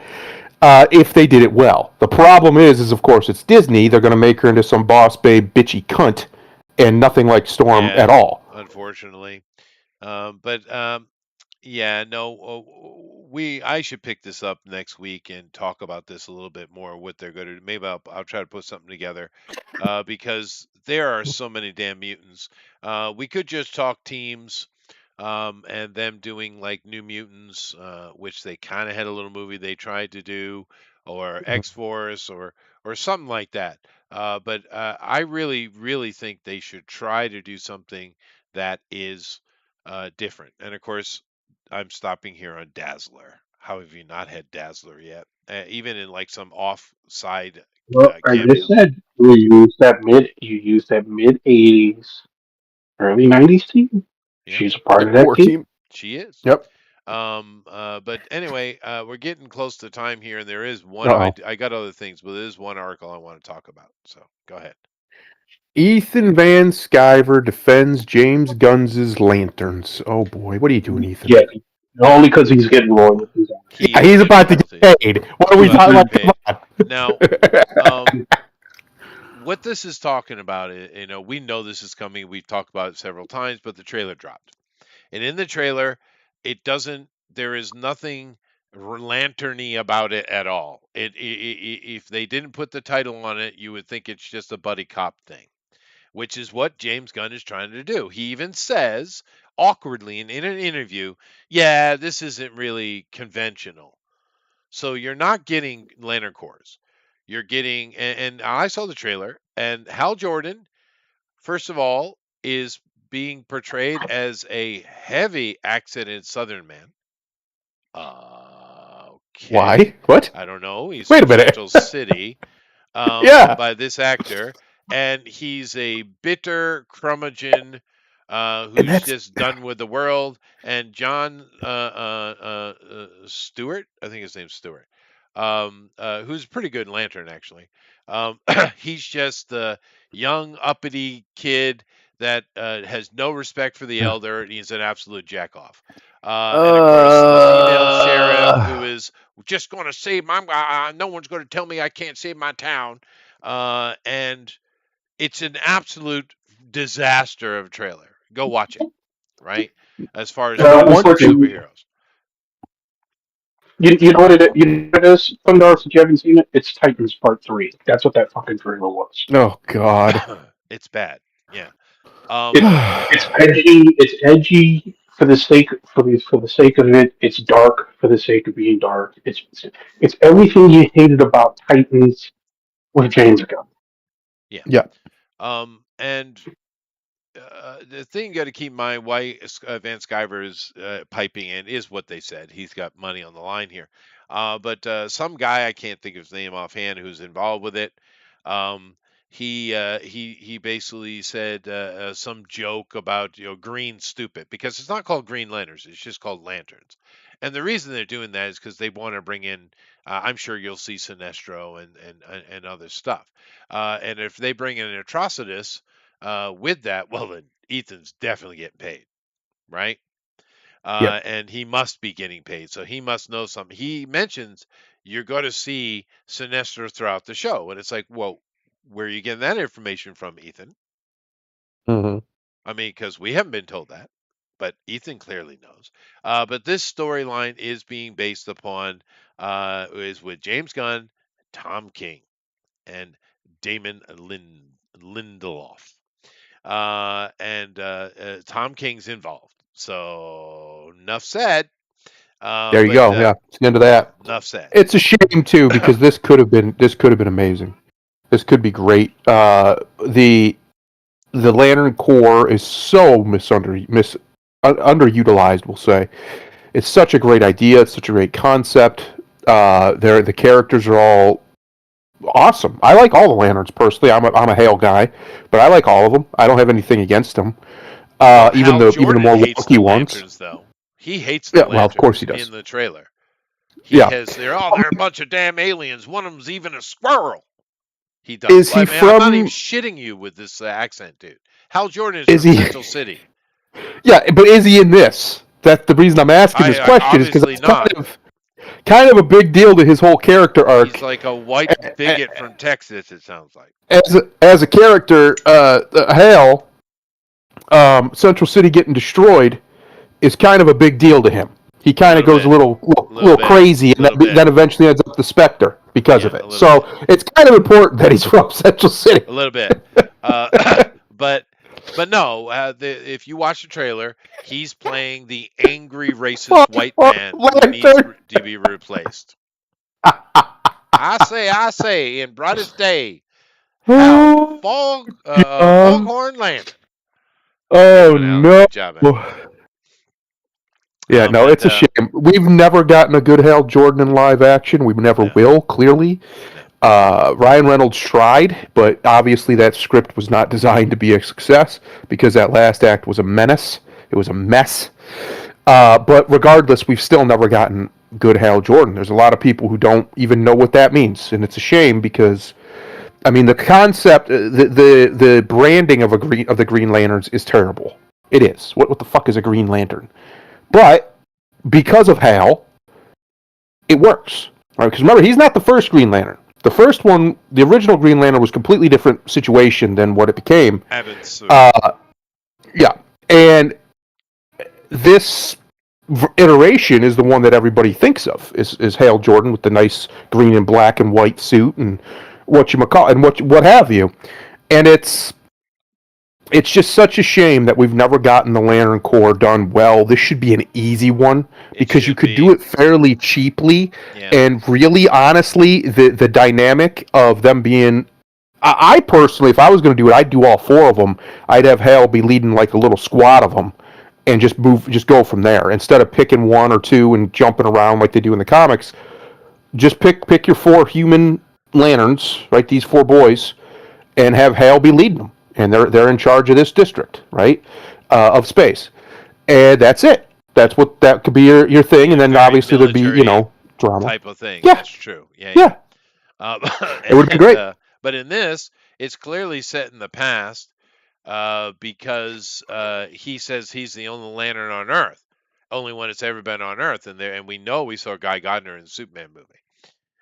So it's set in the past, but it's just. He's an angry, racist white man that needs to be dealt with. That's what the trailer says. But Booster with Alan Farron. I say, in brightest day and blackest night, no evil shall escape my sight. Let those who worship evils might beware my power. Green Lantern's light. Yeah.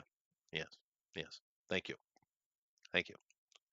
Anyway, let me go ahead over here and look at the box. I gotta go, but let me look at the box office. But I didn't get to everything today, but that's all right. Let's see what we got. That was funny, Ellen.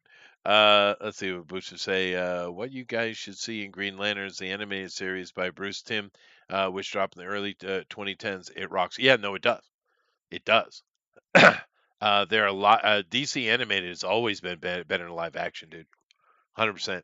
Which is crazy to me, but yeah. Hoppers. So I don't know. Is it it's some animated movie. Okay, yeah.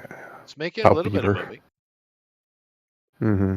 So a 19-year-old animal lover uses technology that places her consciousness into a robotic beaver to uncover mysteries within the animal world beyond her imagination.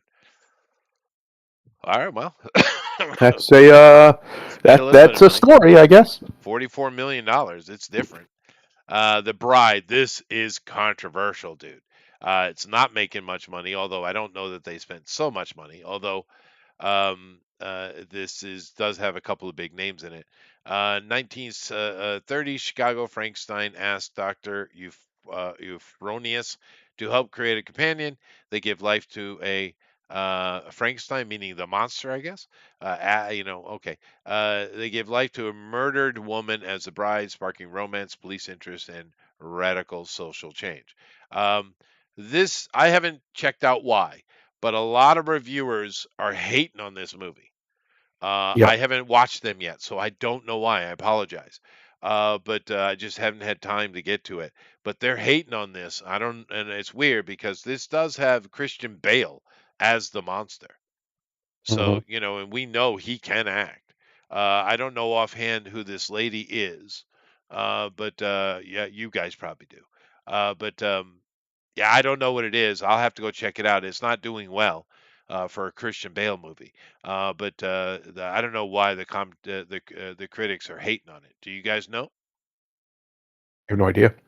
Yeah, I don't either. No idea. Yeah. Now it is interesting. Let's see what Scream 7 is still sitting in second position. Damn. Alrighty. They're doing all right. All They're right. doing all right. I'd say they're in the money already. They leave that in First, theaters for another month or so. They'll probably be around 300 milli yeah. worldwide. But I mean, for a Not Scream bad. movie, could you see them spending more than 50 million? I'd be very surprised. Yeah. Yeah, there's no reason to. Yeah. So I mean, You don't need a lot of special effects or anything in this movie. they're probably close to me, if not in the green. I'd say they probably are. They're making money on them. Yeah, they are. So I don't know about the Bride thing, like I said, but it's getting a lot of hate from a variety of different type of critics too. So there's something about it. I need to go check that out. Uh, Jesus, still Still going. going. It's It's still in 3,000 theaters. What the hell? Is that what that said? It did. 4,000 theaters. It made some money last weekend too, dude. It made what 120 some million dollars last weekend. Zootopia. Crazy. Monster. Do you think that'll hit 2 billion in theaters? In the theaters. It might. If they keep it in there, it might hit that. Might get there. It's been there since freaking Thanksgiving, by the way, guys. Since we got Easter coming up here soon, they really drag it out. You never know. Yeah. Well, we have another. That's true. That's true. We have another movie here where someone's daughter has been kidnapped, and they got to go protect them. Okay. It's with a chick lead though, so that's not making any money. Is that a chick? Yeah. That's a chick? Character's chick. Vicky. It's Mila. She's definitely. It's a bad angle on Mila. It is a bad angle. But you know, whatever. You know, Mila does her thing. And she's still working. I'm glad she's making. This isn't making money though, Mila. But the good thing about Mila is, she was a stunning woman when she was young, for sure. But she's not a Wookiee though. She's a mom, is what she is. What, she got 5, 6 kids now? She got a lot. Same man, married to the same man the whole time. She's normal, by and large. She just happens to be beautiful. You know, you can't. It is what it is. It is what it is. Yeah, and she's got that skinny girl, no tit, sexy going on, right? Which is hard to pull off. Let's see here. Dolly. Dolly. Not doing well. Only 800 theaters, but not doing very good. Let's see here. Anything else new? Pompeii, Below the Clouds. So what? Documentary?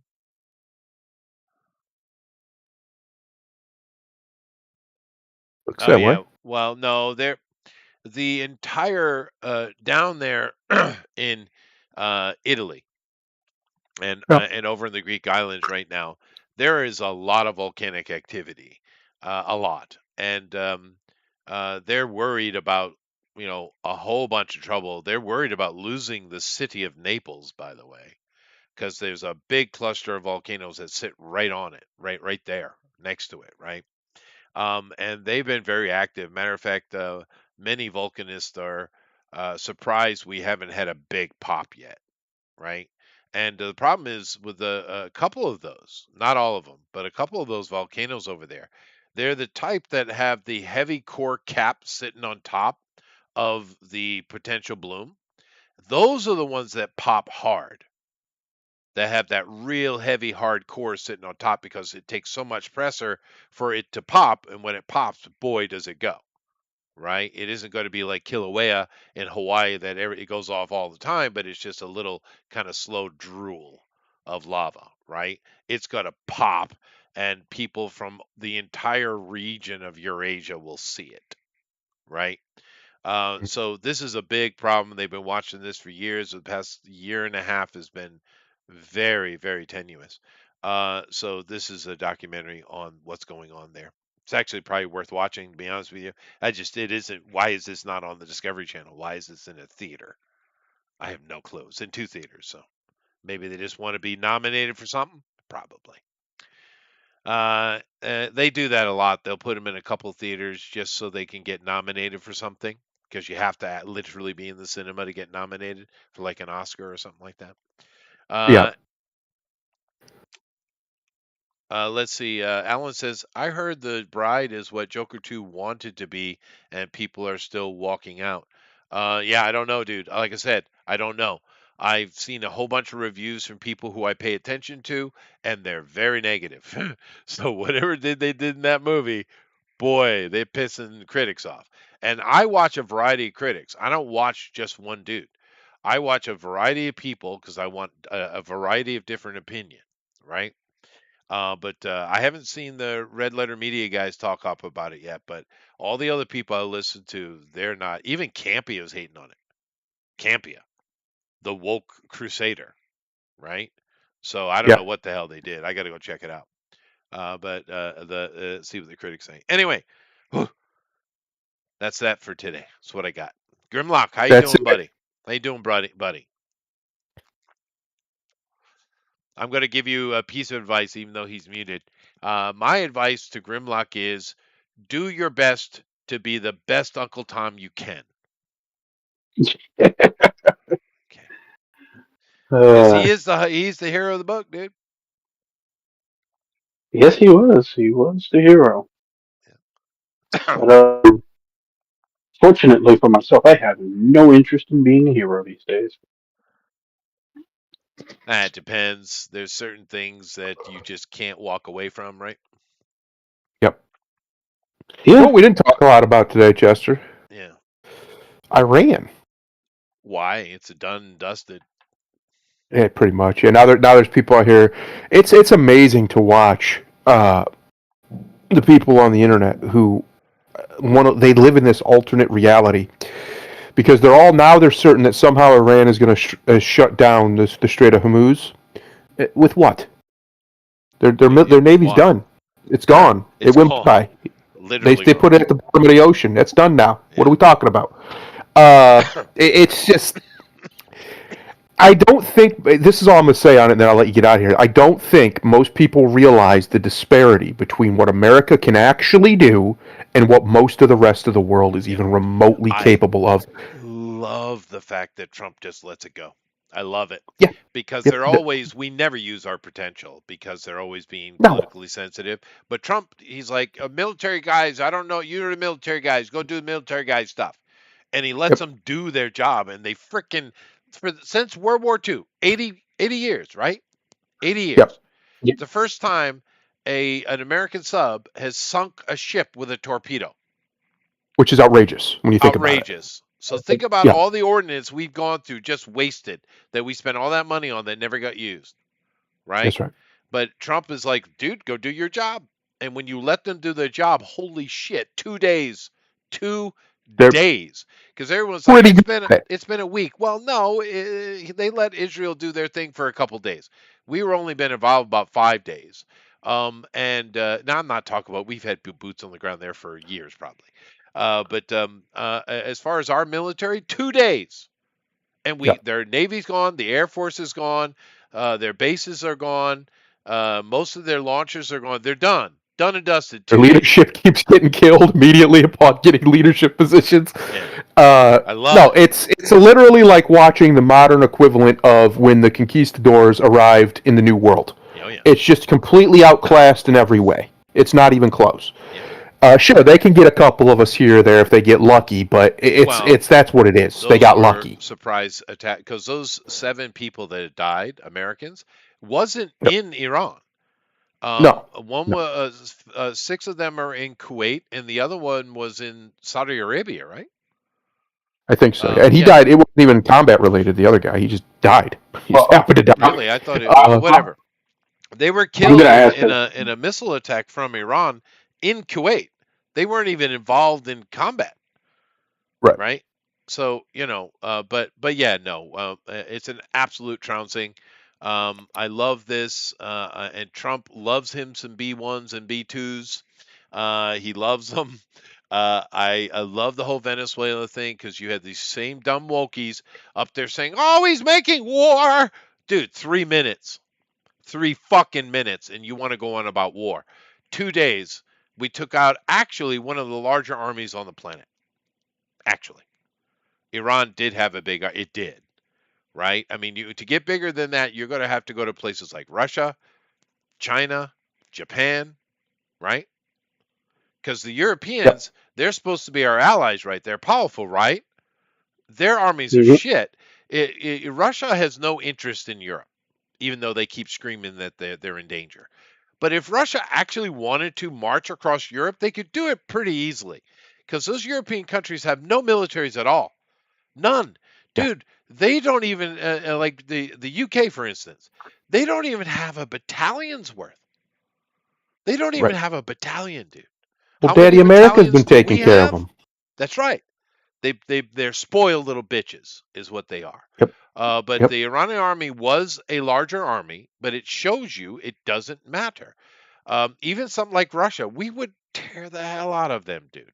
And we wouldn't get on the ground with them because why would we? We don't No, that have the to. days of ground war is over.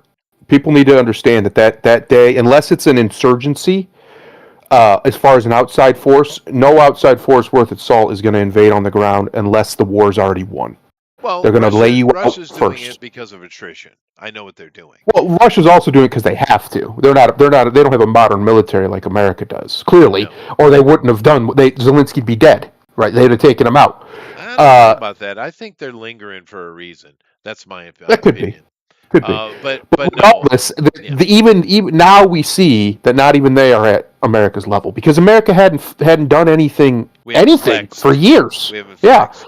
and Trump's been saying like we got stuff you ain't never even thought of before. We got crazy stuff, and then all of a sudden we get reports out of Venezuela that the guys were shitting and pissing themselves because they got hit with the discombobulator, and we said, wait a minute, the what? Yeah, we got a discombobulator. It makes your bowels empty. Like Yeah, what? yeah. The brown note. The brown note. That's Yes, been around we a long actually time. invented that shit. We're using that now. We We are. got Why? that. Why not? Right? Well, keep in mind the whole idea with laser weapons, being actually useful destructive weapons was sci-fi not too long ago, but we've seen its Yeah, uses in the past 2 years a lot. bro, you can Right? buy right now. At least you used to be able to. I don't know if they finally regulated it, but for years you could buy on the internet a handheld laser that would burn flesh. 100%. You just buy it. Boom, burn. It's powerful enough to burn flesh. Yeah. So don't tell me for one damn second they don't got laser weapons. Absolutely, they got No. laser And weapons. they put those rail guns up in space long time ago. Yeah, Right? yeah, Long yeah, time ago. yeah. But yeah, no, I love the fact that Trump just lets them do their job and the military's flexing. It's great.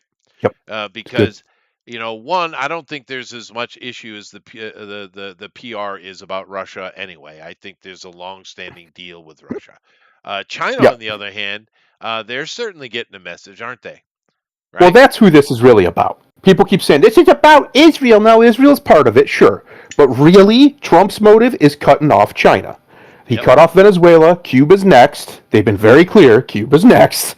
Yeah, but And that won't be Iran any. is There won't China. be no No, violence with it'll be that, nothing. though. It's It'll be in and out already done. Yeah. over, yeah, and done with. But my point is, these are China's potential regional and global main allies that would be an issue. Sure. He's cutting Money. them off. He's shutting them down. He is. And that's exactly what we should have been doing for years. China can't wage war. I don't know why people pretend like they've ever won a fucking war in their lives, but they haven't. They haven't. They've Read lost a every history war book. they've engaged in, actually. Every single one. Yeah. The problem is people are looking at the other side that's coming in and invading them and thinking they're Chinese. Yes. That's the problem. The people who win all those great, glorious movie wars that China put up, they're not Chinese. They're outsiders. No. The right? Mongolians or Japanese or somebody else came in and beat that Or, ass. well, I mean, keep in mind, the Tartarian Empire, which once again is just the empire of Chinggis Khan, right? Genghis Yeah. Khan, right? It's just that's all it is. It's the coup d'état that took over the Byzantine Empire, created that, which did collapse, and then the Ottomans came up, right? And everyone's like, "Oh, Right. the Ottoman Empire." They actually took over during the death period. right, of that entire empire and couldn't keep it together, right? Right. But that's what it is. And so it's not just Mongolians and Japanese. It's also Turkic armies, Oh, I know. and and I'm things aware. like that. Yeah, it's not just Asian-looking people. But yeah, no, the Chinese have never won anything. That whole No. Red Wall thing they love going on about. They're so proud of Red Wall. Well, that's a civil war, dumbass. Yes, And that doesn't you count. sucked at that too. And the only reason you were able to even remotely push the Japanese out is because we were kicking their ass on the Yeah, backside. we were. They Yeah, had to they pull weren't back. doing Yes. shit. Oh, they were getting stomped. Stomped is what they were getting. Yeah, by a little teeny island. Yeah, by an island country, not even half the size population-wise, was out here just stomping them. Well, not even close population No. size and land size. Not even ridiculous. How many Japans can you put in the landmass of China? Jesus. A lot. A You lot. know? China's big. It's a big place. Yeah. Big place. Anyway. Anyway, I what am I doing? I gotta go to work. God. Chester, go to work. For crying out loud, make some money for once in your life. Holy No, crap. Such a lazy bastard. But anyway, namaste to whatever. Right? That's right. Brampton, Ontario, Canada does need invading. I agree, Maple Chic. I agree, Namaste. yeah. And China is asshole. And China is asshole. Namaste. Later, everybody.